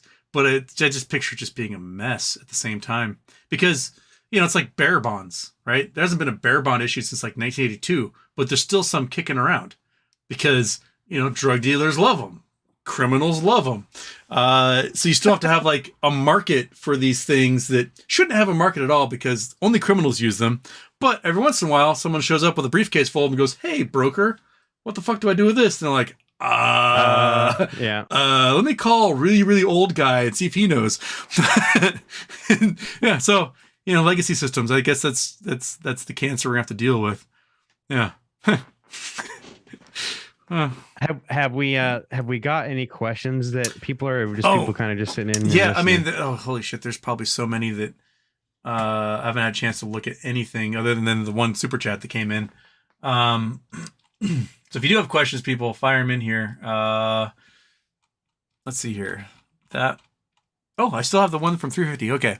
All right. So it's just people complaining about how long it's going to be. That does suck. It is going to be, like I said, I don't sugarcoat shit. I mean, especially when it comes to like this whole collateral management stuff with the banks. I foresee this kind of playing out. Like they're going to have to figure it out because if not, shit's going to fucking hit the fan. Okay, let's see here. People just they like to spend a good chunk of the wait time for the show just kind of bullshitting with each other. Yeah, so I feel that. Okay. People talking about chemistry. Okay. Okay. Well, then people asking about the other stocks and things. I don't know. Like, you're in the ape movement. I'm sure you're up on all the meme stocks and everything. But we can talk about. If you're willing to just branch out and just talk about anything, let's go for it. Yeah, I mean, like I said, I'm open to talk about anything. I just want to make sure that, at least for that, because I'm not some master. I read what interests me and I try to share the information, right? So it's like if I can answer a question, I certainly can. I'm very I don't know, because I know that you kind of and I'm trying to be this way too. And this is the truth. Like everything that I've been talking about and studying, it applies to much more than just AMC and GameStop, right? So it's collectively. But I'm happy to talk if people have questions about that. Here's an AMC question. Houston, is the lawsuit with AMC Ape just another way for the hedge funds to reposition themselves, just like when we upwards halt the reposition? Wait, what? I don't I think that right now. Yeah. Personally, for me, I think that this it's just why the judge is halting this too, or why I said, hey, I'm not fucking with this no more. Well, you guys are not. I read the ruling and the other day on the show, and then I looked at the rules they were citing, and I didn't quite see the language in the rule that they were citing as the reason why. But what the language in the judges saying this settlement can't go through is basically because they sued, saying, hey, AMC sold too much of the company to one entity, which was against the rules. And we're being injured as a result of that. And the judge went, oh, okay, let's proceed. And then they got this agreement, and the agreement was basically like, well, forget it. We are all happy. There's some payoff. I don't know. And the judge said, no, you brought this to my attention that they sold too much to Antera. And because I know this now, I can't let the settlement go through. That's basically what it looked like to me. She was like, because you made me aware of this malfeasance, I cannot let this settle because there's malfeasance. She is doing her job. Yeah. Like, that's really what she's doing. I've seen this huge case that people are making today, like how this is some corrupt judge. And I'm like, everything that I've read on her, the research that I've done, she's very matter of fact. Yeah. You know what I mean? She's going to go through her process. The way I'd compare it is like, because it's a civil matter, not criminal, but like, let's say a DA brought a case forward for murder, right? Like, this guy murdered someone. And then they reached some sort of plea deal where it was like, this guy's going to get 6 months in prison and we're going to knock it down to a traffic misdemeanor. And the judge is like, no, someone's dead. We cannot do that plea deal. And that's kind of the way I'm seeing it, is like, she's like, no, you just brought something to my attention that is straight up against all the rules that this company had in their bylaws, and I cannot let this slide. Well, and all of a sudden, you're representing the class, right? You're representing the class, and you're doing all these things, and you're going to do all this for the class, right? Oh, but you were able to privately settle this out. Yeah, like what's best for the class now. No, it doesn't work that way. Exactly. So I don't think there's a hedge fund thing behind it. I don't think there's any. I think the problem is that they didn't realize that once the judge became aware of malfeasance, that she can't ignore it anymore. So I think she may force the class to go through with it, because I honestly don't know what the remedy is, because the stocks have been sold, the money's been paid off, bonds. I don't know how you rectify it. I know people are pushing for the dismissal, or with prejudice, and I guess that's definitely a possibility. But I think that the added pressure, like this is something in one of the videos I was saying, like, depending on whatever the aisle you are when it comes to like AMC and APE, depends on how you're going to feel about this, right? Yeah. Because there's part of me that feels like she, not saying like, I don't want to again fearmonger and say like, oh, this is going to be dragged out. Yeah. But I think that she's pretty adamant on figuring out like why you brought it to her in the first place. If you guys can come to some sort of settlement privately, within a week of the case, why did you even bring this to me? Yeah. Like, no, we're not going to have that. And then also, again, because they're representing a class, she has to start thinking about that. But as I started reading more about this judge, she is very, very focused on doing things the correct way and like going through. She actually was like a really good case. Like, we won't get into this here because there's just a lot of moving pieces on that. This is something but there's other cases where she's kind of done similar things where she wanted to go through and actually get to the bottom of what both parties were saying. There's a really good, I'm going to drop some like alpha right now for the chat. So there's some really, really, some of you guys might already know, but it's called the chancerydaily.substack.com. Okay. Now this guy's name's Chance the Lawyer. Okay. So he does the Delaware Chancery stuff. He digs deep. Yes. Yeah. So he is, I don't know. He doesn't really talk about his connection so much, but everything that has happened with this filing with AMC, it's been on his blog before, like, you know what I mean? Like before it was actually happened. And he gives a very, very great, I'll link it to you in the Zoom right now, actually. Here, then I can tweet it out. Yeah. He gives a very, very good breakdown of basically like how this judge has worked in the past, right? Like basically how this is going to work out, how he thinks it should work out. But the real thing is this guy is an actual lawyer too. Yeah. So he's giving out like insight that I feel like us as people that are at least in the AMC community can feel confident in reading. Because he goes into depth pretty much on every single like thing, gives a really good insight on talking about like why the judge is probably doing what she's doing, things like that. All right, just put it in the chat for everyone. Yeah, you guys should really go look at that. Now I know that Chancery Court's a weird court. A lot of people don't understand that Chancery is not like a regular court. All they do is they look at the contract, and that's pretty much it. And so like a lot of people became familiar with Chancery Court because of this whole suit between Twitter and Elon that was happening. Because Elon was like, I want to buy Twitter. And Twitter's like, fuck you, no. And Elon's like, I'm going to give you way too much money. Twitter's like, okay, idiot.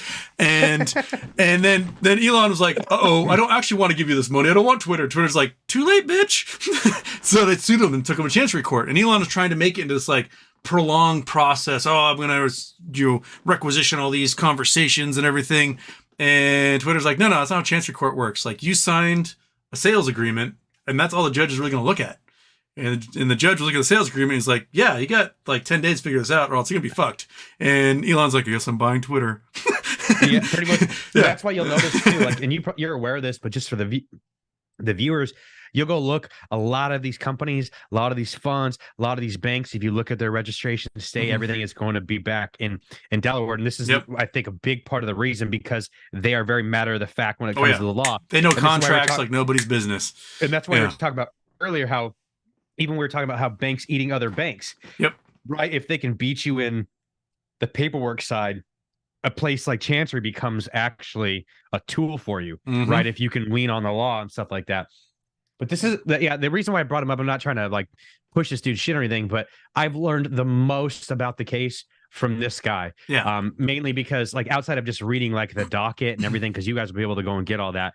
But he breaks it down from a lawyer's perspective, and then makes it read like, how an elementary, schooler could understand it. Cool. Excellent. All right. So we got the AMC one out of the way. Let's, where was that? Okay.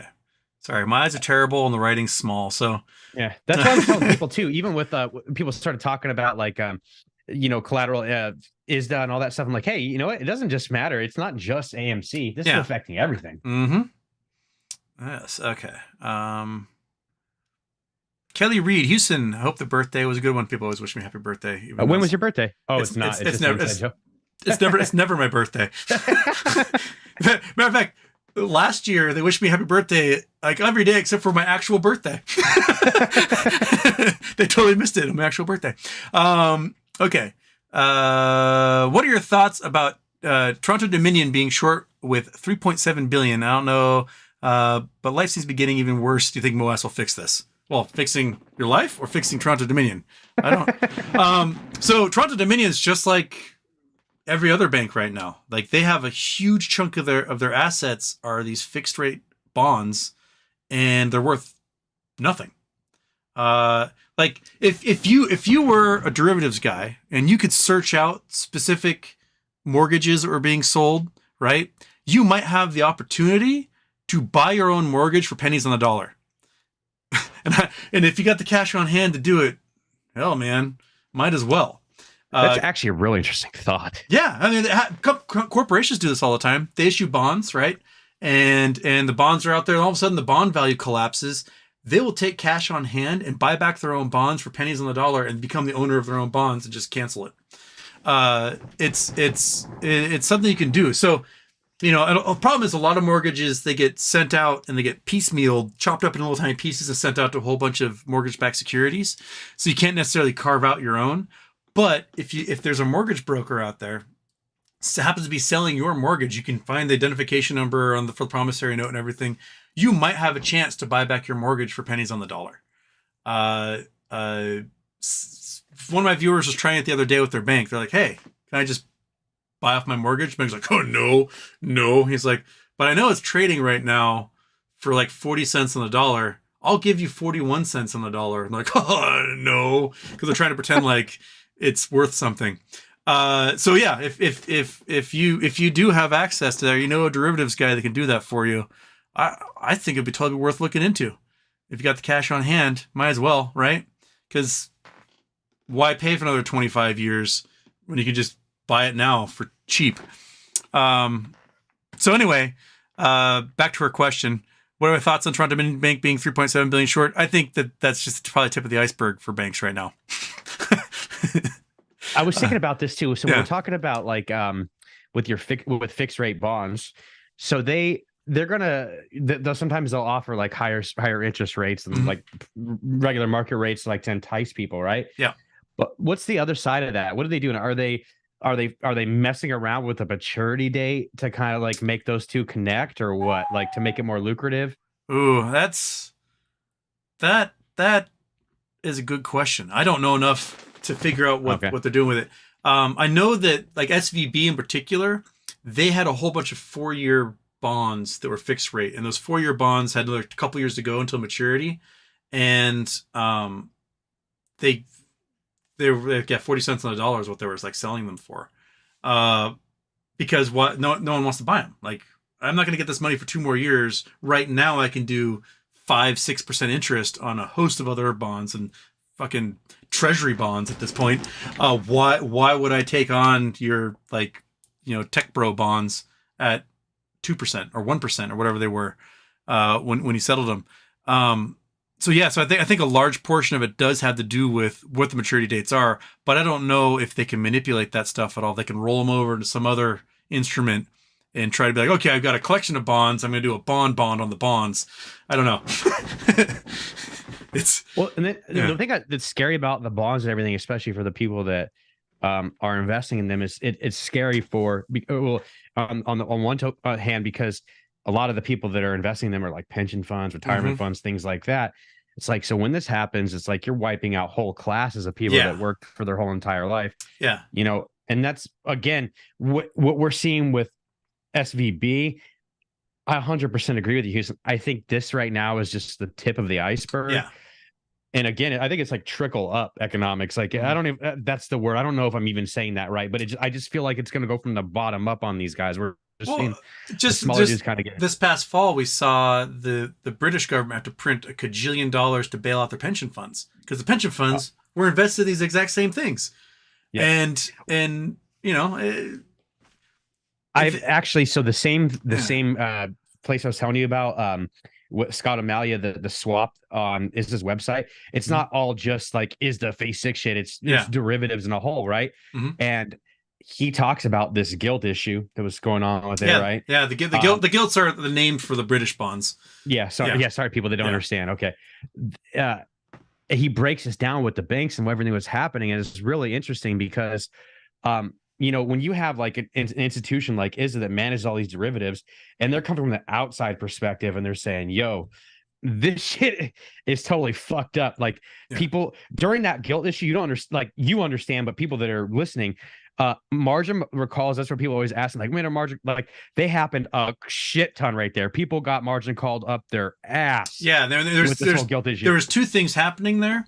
One was the fact that this was Liz Truss was briefly in power, is she had the meeting with these hedge fund bros, and the hedge fund bros, as far as everyone could tell, said, hey, we're going to short the pound. And Liz Truss is like, okie dokie. It's fine. That's okay. And so they like printed a boatload of pounds. The value of the pound dropped. These guys had shorted. They made a fortune, and almost everyone in Great Britain lost their pension. So, she's no longer in power. Yeah. And that's how quickly it happens. Though. Yeah. See, it's almost very similar. It's like when you start thinking about somebody like fucking Yellen, dude. Here, it's like she kind of reminds me of that person, like that chick, like has really no idea. I think what the hell is going on, and it kind of literally like a zombie. You know what I mean? Or like she's all pilled out or something. Like, I mean, maybe she can write really well and just can't speak well. I don't know, but I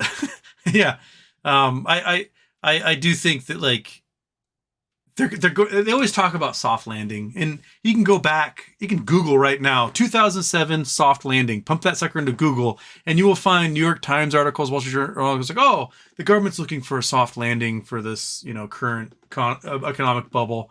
It didn't soft land in the slightest. Thing exploded, dropped out of the sky, made a crater in the earth. And what we have now is we've got, like, the air is escaping from the bubble, and we're trying to pump as much as we can into it right now, hoping to soft land it. But it's so big and so giant, and across so many other aspects of the markets. In 2019, there were articles coming out about corporate bonds, and how there's this giant corporate bond bubble coming, and it was all based on stock buybacks. And so, we had stock buybacks over the years for people to inflate the prices. But when the Trump tax cuts went through in 2018, all of a sudden the corporate tax rate was cut by a lot. And they didn't use that in dividends. They didn't use that to reinvest in research and development or to make storefronts nicer or anything. What they did is they did huge amounts of corporate stock buybacks. And the amount that was coming out, and this is again 2019, was 109% of corporate profits were being used for corporate stock buybacks, which means they were borrowing money at 1% or whatever, and then doing these stock buybacks with it, and because they wanted to meet price targets so they could give bonuses to their executives. That's the entire reason. And they were borrowing in a bubble, and we've seen some of the effects of this, like really tangible effects, like the baby formula shortage we had last year, right?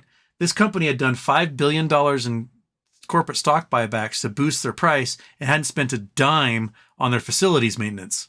And so all of a sudden, this giant bacteria bloom happened, and all of their product became poisonous. They couldn't sell it. And what happens to a company if you don't have a product? Well, all the corporate stock buybacks in the world aren't going to help you at that point. We got corporate stock. We got a corporate bond bubble. We've got a commercial real estate bubble. We got a residential real estate bubble happening. Just today, I was reading that the average mortgage is now 44% of the average wage. So that's not sustainable. That's 10 points higher than it was in '08. We've got international bubbles happening with Chinese real estate, with Australian real estate, with real estate in Canada, because 3/4 of their mortgages are all adjustable rate, which is just silly.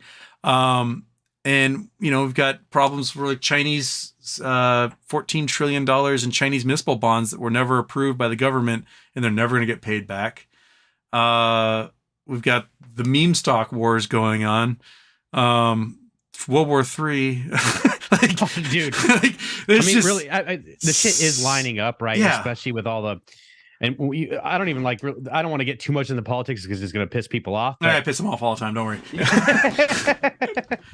But there's definitely a lot of stuff, and I actually like the idea that you're talking about stock buybacks too, right? Yeah. Another thing that people don't realize when that happens, right? If companies are doing stock buybacks, sometimes it can, again, it'll artificially pump the stock too, right? So a lot of times when that buyback's happening, us as retail investors, and this is important to realize, we can kind of get caught up in that cycle and get chewed up and spit the hell out too, right? Yeah. And so Apple Computer this year, right? Their revenue is way down, and they released their earnings for their Q3 earnings. And the stock price went bonkers because the dividend per share was exactly the same, even though they had bought up like $100 billion in shares. So our revenue's down, so we're just going to take all this cash on hand, buy up a whole bunch of the stock, and then that way, the fact our revenue's down, our profit to earnings is exactly the same. It's incredible manipulation. Google did $60 billion of stock buyback and then are laying a bunch of employees off. And as long as the stock price is going up, man, who cares? Right? Yeah. And they're pissing and moaning right now because they're having a hard time laying off their employees that are in Europe because European labor laws are way different. And there's certain employees in Europe they are required to have, which is one thing Twitter's running into, is that they fired a whole bunch of their privacy monitors, and they've got these GDPR laws they got to maintain. And we fired 500 people in Germany. Fuck you guys. Oh, those 500 people were there to keep you from getting a $10 billion fine from the EU for violating your customers' privacy. You did not save money. You just lost $9.5 billion with that.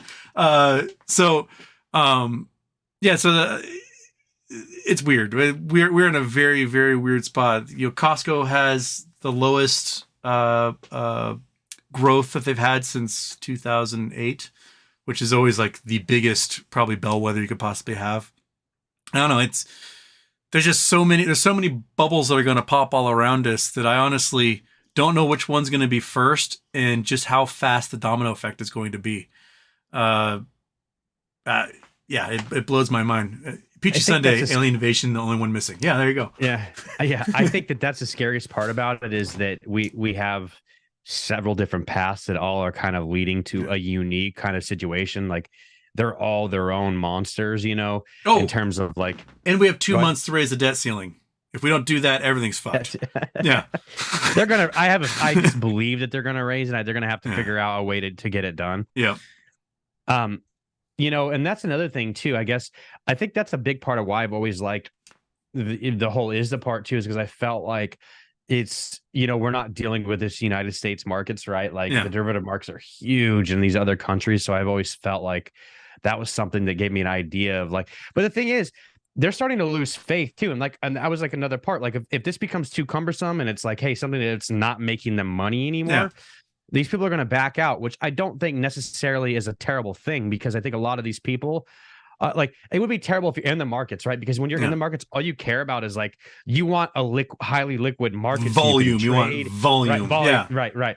So it's like it's great if you're in the market, but when people start pulling out to these smaller banks and things like that, are not can't pay to play anymore. Yeah. That's another way we're gonna hurt their bottom line, because they need people trading these derivatives, right? Yeah. There's just a lot that's going on. Like I really appreciate the fact that my brain goes like a million different places when I talk about this. It's mainly because it's just been a passion of mine too. Is like I and another part of it is like I just haven't even got, like I feel like I'm still just like barely getting my teeth sunk into all of this. You know what I mean? There's so much information. I know. And It's only so much you can consume in a day too, especially when it's like sheets of numbers. well, that, and so like I've been building like right now, like a lot of like I know that there's like a huge crave. I'll actually send you to this. You seem like a smart guy. You might be able to figure it out. And like, well, I mean, I can walk you through it, but it's a little bit more technical for the simple user. But it's a basically I had built like through this GitHub called LangChain. What I'm able to do is it's kind of the same thing that Chat GPT is, which I really like, but Chat GPT only has data from 2021. Yeah, and before, right? So with the custom one that I use, that I just post it locally, but you could upload your own documentation into it. So it's more or less like chatting with, like if I want to take like a PDF from the 8K that AMC just filed, I can import that PDF and have a straight up conversation with it. I can have it summarize it. I can have it pull up so if you do have like, I don't know, warehouse derivatives from the last 15 years, a huge giant table, you can just dump that thing in there, and it can parse it for you. For the you could ask it like a specific question, like I want to go back to December 21st of 2009. And see what was there, and prompt it. And so it's really cool. That's helped me take things that are very much like out of my, I'll be honest with you, I am not like the smartest guy in the world. Like I just kind of look what's in front of me, and then I will go out and learn it. Like if I don't understand it, I'll go out and learn it, or find somebody that's smarter than me that can explain it. But this has been a really great way to kind of like just siphon through the information. And the cool thing about it is that anybody could use it, right? Like, is anybody that's willing to go out and do it, it's completely free to do, to build this. That's cool. I like that, because you know your head can spin when you've got a million cells to look at. And like you said too, it's like I have this not the trouble, it's a blessing, right? But I have the same issue where I have people come, you know, I might have 50 messages in a day, you know, where people are hitting you up and they're just like, hey, can you look into this? Can you look into that? Would you look into this? And half of it, like, and I'll be honest, like, I'm not trying to talk shit, but some people I can't even fucking entertain. And like, you're going way far out of it. Like, you know what I mean? You're going way, dude. Like, that's out of my pay grade. Yeah, like there's like certain stock plays that I just don't have. I don't have the bandwidth. Like I can do like these 10, and anything more than that, I just don't. I cannot focus. And it's not even stock play so much. Like it's even related to like, and I might like, I'm not a big, I like things that are like factual, like tangible things that we can look into, and there's like supporting documents. Like I'm not a big guy. Don't like the decoding shit. I'm big against that. I don't like any of that crap. I don't like just like framing things that, or like we're trying to read someone's tweet and figure out what they really meant type things. I'm terrible at it. I have no idea. I don't know the references. I don't. It's like it's not even that. I mean, I think if as like a hobby, like whatever, if you want to do that, but I think that it's dangerous when people are looking at that and they're basing their decisions off of that type of information. I just think is a little bit scary. Yeah. And I think there's a lot of that going on. It's a lot of reading the tea leaves. I think that's what it is, right? And I think it's okay to be that way for sure. But I just think there's a time and place. Yeah, I just I totally get you. I'm generally not like a conspiracy theory guy. A lot like conspiracy theories. I'm like, no, here's the physics of the situation. This is how it works. And I know quite a few of my viewers are conspiracy people, and they keep trying to pull me into lots of them. But sometimes it's just too complicated. There's a simpler solution to whatever conspiracy. Like, greedy guy wanted something, he did whatever it took to get there, and now he's fucked. That just seems to be like a much simpler way of looking at it. That's the way I've always thought about it, even with and I think there's some merit. Like, I feel bad because I've kind of went after some people. I'm not a big believer in the tokenized stocks. I know that they exist and everything, but I don't think that, like, I'm not somebody that believes that there's, billions of tokens that were being used as locates or anything. I don't think they were being used as locates. I think what was happening was someone realized a bunch of idiots would be willing to buy as many of those things I could today go on GitHub, get my code for minting a coin, call it the gold stable coin, and have it mint and be worth exactly what the current trading price of gold is. And I could mint 12 trillion of them. It would represent more gold than exists in the entire solar system. And people would buy it, thinking that it's tied to gold. And I would just collect that money and live my best life. And never have gold reserves, never do anything with it. I could do whatever I wanted. And you took it, you made it on the most simple level, though. So what you just said is exactly what happened. But instead of you, Houston, doing it, me, Randall, doing it, FTX did it. Exactly. Right? They minted, what was it, 800 billion MMTLP shares. And so here's the thing. What people don't understand is like, okay, well, why did they do all that? What's the cost to borrow? Here's what it comes down to. Look, let's just say, because they did say that they were backed 1-to-1, FTX did, although the actual custodian, which is CM Equity, I've been through this documentation a million times.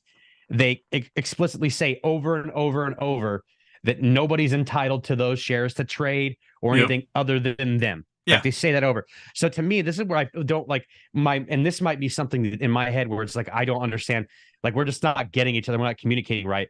But in my head, I'm like, it does not matter what FTX says.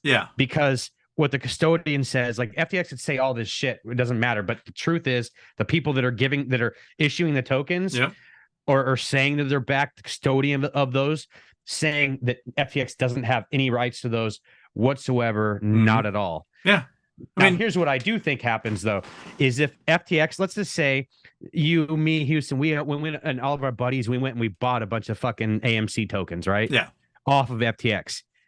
It still would be nothing. It would be like, let's say we went and bought 100,000 shares, right? Worth of tokens. FTX, let's just say we wanted to, and they were we want our tokens right now. We need them right now, our shares for the tokens. Well, they could easily go get 100,000 off the market and give us our shit and tell us to shut the hell up. You know what I mean? Like, get out of here. Nobody did that. In fact, the product itself, tokenized products, were very expensive for Binance, for BitConnect, for FTX. It was expensive for them to build those systems, number one. But you had people, and this is where another thing people don't understand. You had somebody like Mark Cuban, they were connecting his wallet address to all these tokens. Well, no shit. He was shilling it. He was out pushing the product. He was actually thinking it was a good product. So he's buying up any token they were making. If you actually go look at his wallet, he owned Tesla, he owned GameStop, he owned AMC, he owned all of them because he was pushing the product, right? And so I think what happened was they realized that it was a really terrible product. It was shitty. Nobody was using it. You can go and look at the volume. There was never a day, like, I think the highest volume day was like 17,000 trades on AMC. Okay. There's no trades going on in that. And a lot of the trades weren't necessarily like, oh, I'm going to sell my AMC token and someone will buy it. It was the CMB guys or whatever. Right. It was wallet to wallet transfers. They're just like, oh, I'll put another one out there. That's literally what happened. And so there is like, also on like we talked about technology, but I've talked to like blockchain experts, people that are very good on this stuff, that tell me the technology to even use something like that as a locate interchangeably between the United States securities market Yeah. and like crypto space that doesn't exist. Like there's nothing there yet. Yep. They're trying to get there. They would like to get there. And in fact, I think that we've shamed like tokens, kryptonized tokens so bad that we have such a bad taste. But I actually think in some cases that's what we need because they're T+0. There's transparency on them. I don't necessarily mean tokenize every stock. I would love to blockchain the stock market. Yeah. You can't do naked shorting with it. You can't do a lot of that stuff. Yeah, I'm all for it. But yeah, and I've got into several fights about the whole tokenized thing, and I'm pretty adamant on that. So like, I just figure it's just straight up scams is what it is. I mean, that's exactly what it is. Think about it. Like, why did they create it the same day when we were running up in 20? Well, why wouldn't they? I mean, and like, think about people who can't trade in the U.S. stock market. That's right? Exactly it. Like that's it. Someone's in Cote d'Ivoire. They can't trade the stock market, but they have a cell phone and they're able to access the internet and get, Coinbase or whatever, right? They will be like, oh, well, AMC is running. I'll buy this ANC thing. Same thing. And that's what they were doing. Basically, just scamming people. They created it. They created a product to sell to people. And that's what I'm saying. You add, like how you said it's perfect. It's like, but think about it like this too. Or add on, I'm going to add one layer. Is like the guy that you looked at. Yeah, like AMC's up right now. He goes on Twitter. He sees all this shit's going on with. There's a squeeze happening with GameStop, and everybody's FOMOing and rushing. Like, I can't get it. I don't live in this country. Yeah. Oh, they built this product so damn fast because they were just trying to get up. They're trying to extract that money. They were just selling bullshit. Yep. I mean, I've talked a lot about Tether on my show and what a scam it is. Yeah. And whenever I talk to a crypto bro and Ralph Cramden, if he's in here right now, he loves to tag crypto bros on Twitter. Like, have Houston talk to them about Tether? And they're like, what do you mean? Tether's fine. And they just bring out like, they only have 3 cents on the dollar. $80 billion is missing. They minted billions and never had any backing and just gave them away to their friends who did nothing but buy Bitcoin with it and then left the Tether as somebody else's problem. And it happened again and again and again and again. And we've seen these other actually better backed stable coins die. And for some reason, Tether hasn't, because Tether is responsible for 50% of all Bitcoin transactions were bought using Tether. So if you let Tether die, Bitcoin becomes worthless overnight. And the money's not there. It just isn't there. They don't have it. No one knows who owns it. No one knows who owns the bank accounts. It's just gone. And good luck trying to do a run on the Tether bank because they don't have it. Well, see, that's kind of like the same thing that we were talking about earlier. I think there needs to be some. This is the thing about crypto. Like crypto bros, they love the current system that it is right now. Yeah. But in order for this crypto to really take off, there needs to be mass adoption, right? Yeah. In order to have mass adoption, there has to be some level of like on-chain surveillance, regulatory. Somebody has to be leading that battle, or else it's never going to go anywhere. Yeah. So the conversation needs to be shifted towards how are we going to make this? How are we going to regulate this where it's fair and it can be regulated? But until that happens, you are not going to get the mass public that thinks that it's a scam, doesn't believe in it, has listened to what all the news and shit that is said about it, right? They have no real idea. So until there's some level of like on-chain confidence, that's just not going to happen, right? Yeah, like, 0.5% of the population has ever dealt with crypto in the entire globe. 40 million people. That's all who have ever bought or sold a crypto coin of any kind. Which is such a small number when you really think about it. It's so puny. The most toxic place in the entire world ever been is the Facebook Wall Street Bets group. Absolute, just degenerate. They're the worst people, and if they all died tomorrow, the world would be a better place. Ruthless, dog. So this one dude is like talking about the energy usage of crypto, and like we've talked, mining takes up so much energy. It's the equivalent of like Argentina or whatever. And this one dude was like, how much energy does the traditional banking system use? So I looked it up, and traditional banking system uses 267 terawatts of energy. This is the ATM machines, server farms, electricity in the banks, whatever. Gasoline for trucks to drive around with cash in the back. And Bitcoin it was like 127 terawatts. And they're like, see, it's more efficient. I'm like, okay, 8 billion people use the traditional banking system, which comes out to like 33,000 kilowatts per person, whereas only 40 million people use crypto, and just Bitcoin alone is responsible for 3 megawatts of usage per person. So if you now have to have 8 billion people doing transactions with this thing, it will dwarf anything the traditional banking system uses energy-wise. It'll be more energy than basically the entire globe can output in a year. So is this a more efficient system? No. It's not. Especially it can only do like, what, 12 transactions a second? Like, no. It cannot do this. Most crypto advocates that I've talked to, at least the guys that I trust, right? Like I feel confident taking information from them, all share that sentiment that it's not something that could be done like that. Yeah. A lot of people try and make the comparison like it shouldn't be traded anyways. It needs to be like a store of value, like Bitcoin specifically. I'm talking about just Bitcoin. Yeah. Because of the issues with like what you just talked about. It's right? a security. It's not a currency. Right. Yeah. Right. You should put it there like how you would, buy gold bars or whatever. Yeah. Now I think that there are some companies that are on the verge of breaking through and making it efficient in terms of energy, but those companies are so small, they're fighting to get that exposure that Bitcoin, Ethereum, and all these things have, and it's just hard to break into that. You know what I mean? Yep. And again, it's even harder because if you've only got 40 million, that's your whole ecosystem. Yeah. Right. Like the potential growth is gigantic. Right, but like I said, you have to. That does not happen until there's some sort of on-chain trust. Yeah, and people saw the monkey pictures and they're like, "What the fuck is this? Why are you selling that for $10 million? This is stupid." Right, and then FTX is blowing up. All the guys from Binance are going to go to prison.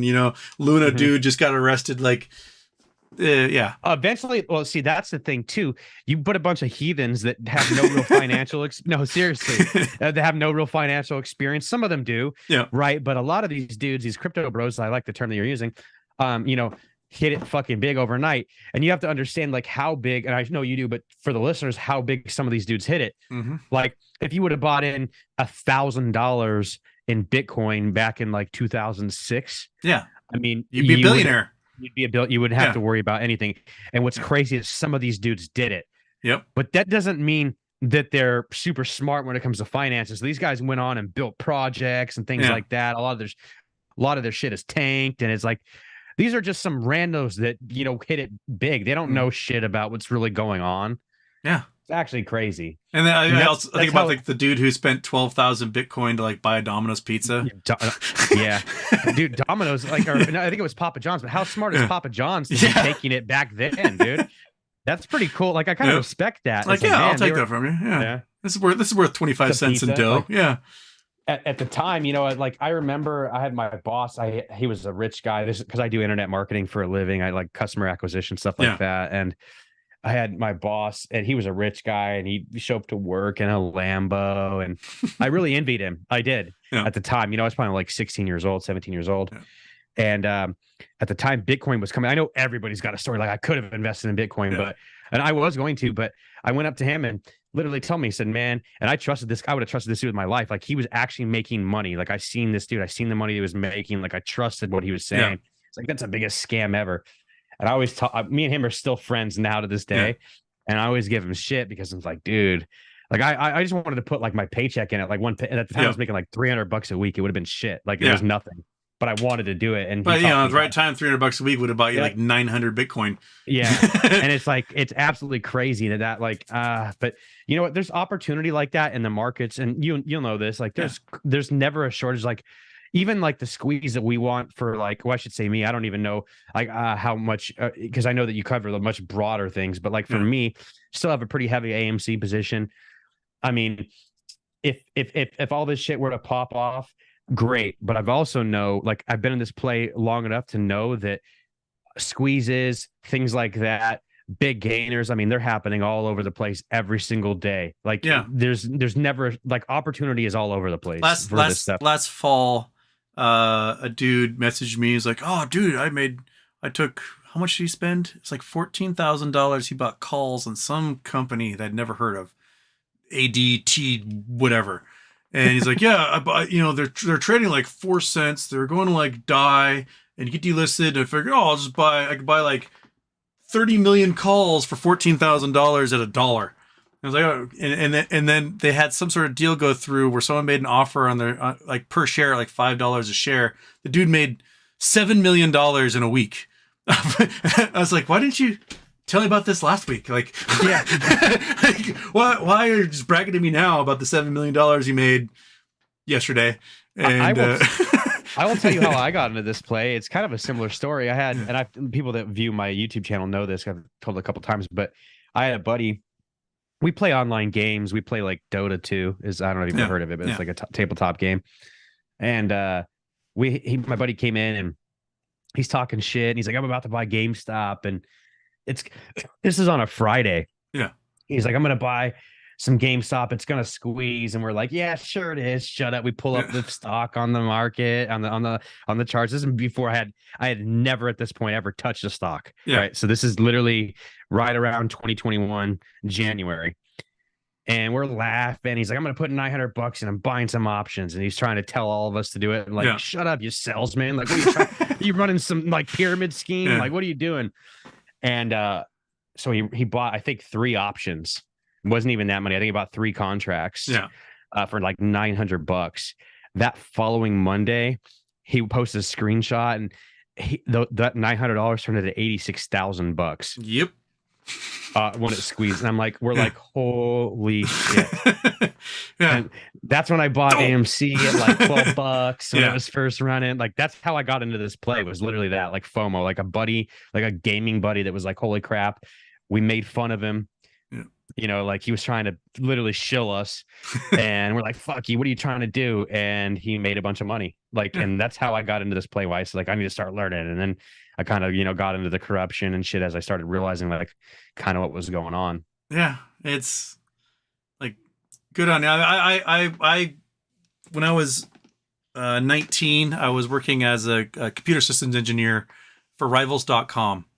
And I know what Rivals is. Yeah, I didn't know shit about stock. I was just, my job was the easiest job in the entire world. They're paying me, I think it was like $87,000 a year at 19. This is 2001, somewhere around there. And my job was like, make sure all the various cubicles, everything's plugged in, the machines were ghosted, they had hooked up the network. But the office was full and they kept hiring people, but there was no new people going in the office. So I didn't have anything to do. So I just played Dope Wars, my Palm Pilot, for just an obscene amount of money for a teenager. And I had access to stock options. And my dad was like, buy them. This stock's trading at $100 a share. You're getting them for 25 cents. Buy everything. I'm like, okay, I bought everything. And I had, at peak, it was like 140, I think, was the stock price. And I had about $3 million worth. But I could not divest. I had 3 more months. Like, if you bought it, you had to wait 6 months before you could sell. So I was 3 months in, with 3 months to go, show up to work, and there was a padlock on the door, and the company didn't exist anymore. And I was like, well, shit. Oh, damn, that dude. sucked. But, Disney or someone bought them for like 40 grand, and then now there's Rivals.com is like an actual website and everything. It still exists. But the founders, they managed to dump a lot, and they started Scout.com. They did just fine. But I had to wait. That sucks, bro. They're able to sell all the stock they wanted. 3 million to 300. Yeah, I mean, I was 19. If I had bet that $3 million, it would have been gone in 6 months. Yeah, that's probably probably a better thing than it didn't happen. Yeah, I would just would have bought a penthouse at Whistler and just partied it away. Oh, and Whistler, it'd been dude. gone. Yeah, but so listen, you do some stuff in like geology, you said, right? yes. I'd love to. I think I'm gonna cut it out because it's getting late and I have a bunch of shit to do in the morning. But I do want to present one thing to you. Actually, Okay. I think it would be really great if we did another conversation. I have another stock that I would like to talk to you about, and I'll like not to try and shill it or anything because they're not even public yet. But it's a company that I'm looking into, and I think that it has I think it would be great for another live because it is a mineral company. It's kind of something along the lines of like HYMC, but it started off as a geothermal company that at first they were going to get steam out of the ground. Like that was their goal. Right. And the little area that I live in, they found out it's a small town, but they went in there. I know you're on the West Coast, but where are you? Yeah. So I tell people I live in San Diego because they don't know where I live, but I'm about an hour and a half southeast of San Diego, which Okay. would be Like it's a place called Calexico or El Centro, California. El is where Centro. I Okay. live. So All right. yeah.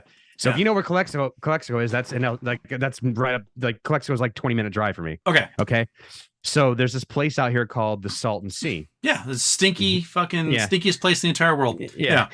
You would probably like it though, because it seemed like you're like an artsy guy, like the art. Oh, that's going on I've out been there. through there. I've been to okay. Bombay Beach and like so Bombay Beach. Yeah. Okay.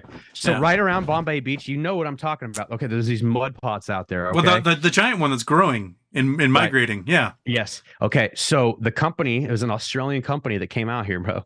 Yeah. And their experience was not even in like geothermal, it was like building malls. But they were able to secure a lease with, so we have the largest publicly owned, I think, power company or water and power. It's called the Imperial Irrigation District, but they're publicly owned.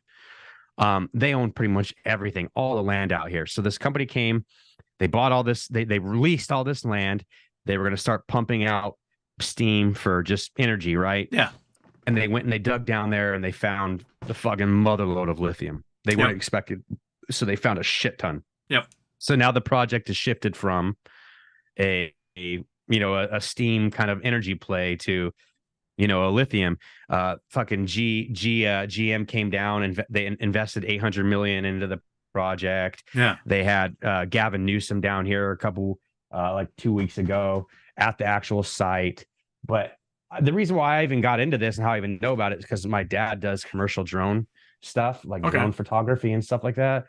And he just called me up one day and he's like, hey, I'm going to go down and check this out. And so I went out and seen the whole project. But I'd be curious to talk to you because it seems like you know a lot about this.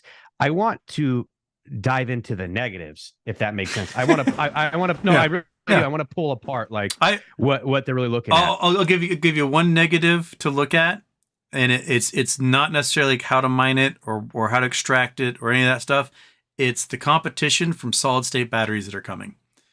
That's I've seen hemp as well. I know a lot of people are talking about that. Well, look, like companies like GMG, I talked about them for years on my show. They can make batteries that can hold 10 times the energy per kilogram.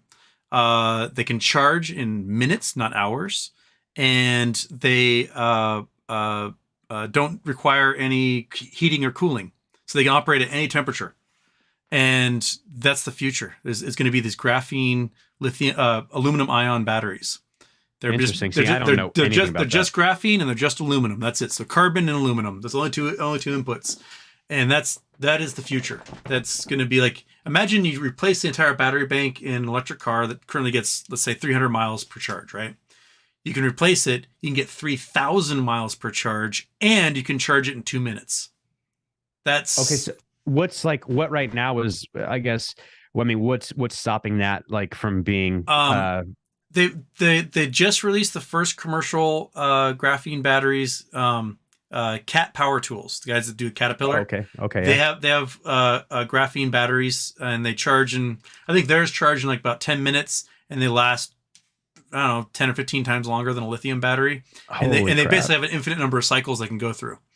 The big one's gonna be coming is going to be GMG, which is Graphene Manufacturing Group in Australia.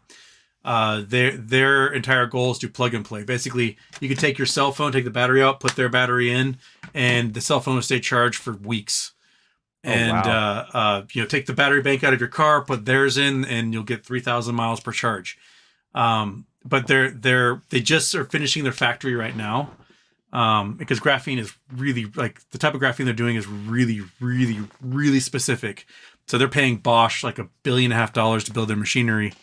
And that's going to be the big play. So, but in the time being, the manufacturing process is set up for lithium, and anyone that can produce lithium is going to be a cajillionaire. I got 10,000 shares. So well, there you go. Yeah. So I hope it takes off. The company, I'll tell you the company name. Like this, I'm not saying anything that I can't say. It's called Controlled Thermal Resources. Controlled Thermal Resources. All right. Yeah, and honestly, I would like to just pick your brain, because if you have experience in this, it might be something, another topic for another great video. Too, yeah. Because it's just, I think people in the AMC community might be interested as well, because they like, with the connection with Highcroft and all that. I know stuff. they constantly like, Houston, are they going to discover lithium at the Highcroft mine? I was like, no, I don't think so. It's the wrong kind of rock. No, that's a secret. They're gonna find some. I'm like, no, they're not. It's gold. It's sulfide gold. It's going to cost $1 billion to build anything to get that gold out. Well, yeah, that was the caveat. And like I said, I know we have a lot of AMC listeners that are probably going to hate me, but I talked to the CEO of this company and I'm like, hey, can you give me some comparisons? Because I'm looking at the two, and I want to see what's going on. And he pretty much said the same thing as you, that look, it's very expensive to even start rolling on something like that.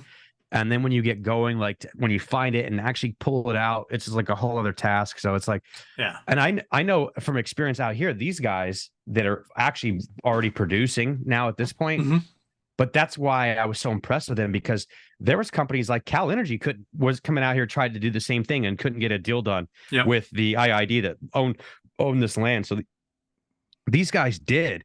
So I was like, holy crap, like they must be on to something, because Cal Energy couldn't even get that done. Yeah, I personally feel, as someone like, my background is precious gemstones is like what my geology background is, but mining, exploratory geology, things like that.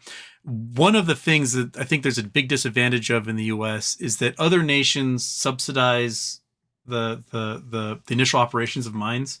So like, when the guy discovered diamonds in Canada, he was a geologist from the University of Washington. He went to the Canadian Ministry of Mines and Development. He's like, hey, can I get permission to go look for diamonds in Northwest Territories? And they're like, permission? Here's $3 million and an entire crew. Go for it. Yeah. And if you go to the United States government, like, hey, U.S. government, can I have some help? They're like, fuck you. Get some private equity. and that's the biggest difference. It's like, China controls all of our rare earth elements because China subsidizes the rare earth elements market. We have just as much rare earth elements in the US. We've got huge mines that could be built in California and Wyoming and Maine, but we can't get any federal funding for it. And there might be a shift coming because of the big subsidies we got from the government now to start building microchips here in the US. We're going to take all that business away from China and we're going to subsidize it here. And because we got the know-how how to build them, but we need to go along with that. We need to also figure out ways to subsidize the resource extraction, because it's expensive. Like if you want to open up a decent large-scale mine for almost any resource, whether it's iron, gold, silver, you name it, you're looking at $500 million to $1 billion investment. And if you're a small operator and you're like, look, this is what I have on my land, and you don't know anybody at Goldman Sachs who can dump that money on you, you're fucked. So, it is a networking thing. It's who you know. It's all about like being able to like rub elbows with the right guy. Be like, yeah, I'll cut you a check. I want 10% of the company. Boom, open up, make your giant hole in the ground. So yeah, there's huge deposits all over the place, but there's a lot of problem in the US, especially with getting the initial cash needed to exploit that product or that resource. So, that's probably why there was multiple groups that had tried to get the lithium down there and couldn't, because they just didn't know the right person. Well, I know that they had Mitsubishi come down. Yeah, they had Google come down at first before it was like at one point they were talking about having they were like having like straight up server hosting down here. They seen some ability with that, but I'll tell you what, man, I'm pretty impressed that you knew about Calexico. I was not expecting you, because it's such a small, like, how the hell do you even know that? You can name a mountain range in the West, and I've been there. Really? Yeah. That's what I do. So I spend my summers. I get in a truck and drive and poke rocks with a stick. Yeah, we were just at Bombay Beach. They had like the Millennial or whatever they call it. There was like all the art and stuff. It was really, really cool. Yeah. All right. Well, I'll let you get to bed. It's midnight. Yeah, man. Dude, I really appreciated the conversation, man. Like, I hope we could do it again. I know we were kind of all over the place, but I know that the people, at least from my channel, they like that, and we kind of just are able to free flow. So exactly. Well, you come on mine, I'll go on yours. I love it. It don't even matter. I just like talking. It was cool to chat with you, man. And I will catch you everybody on the flip side. All right, bud. Thank you so much, and have a great night. Take care, man. Thank you for having me, man. My pleasure. Bye. Bye. Okay. All right, everybody. Well, it's midnight. I need to eat some food, because I haven't eaten since about 3:00 today. I want to thank you all so much. Sorry I can't get to everyone's questions. There's so many in here, but I don't have the energy to read them all. So save them for Monday. I hope you guys had an excellent day of no trading. Man, that was fun. That was a great conversation. I like that a lot. I definitely will be bringing them by again. So yeah, thank you everybody. Have a great night, Monkey Butt. You had good sleep. Excellent. Cool. See you Monday, and I'll probably do a Twitch Sunday. I think I didn't get around to doing it this week like I was supposed to. But man, thanks for everybody for hanging out and having fun. And I need to click this button. I can get my mouse to work again. Here we go. Ready? 1, 2, 3. Bam.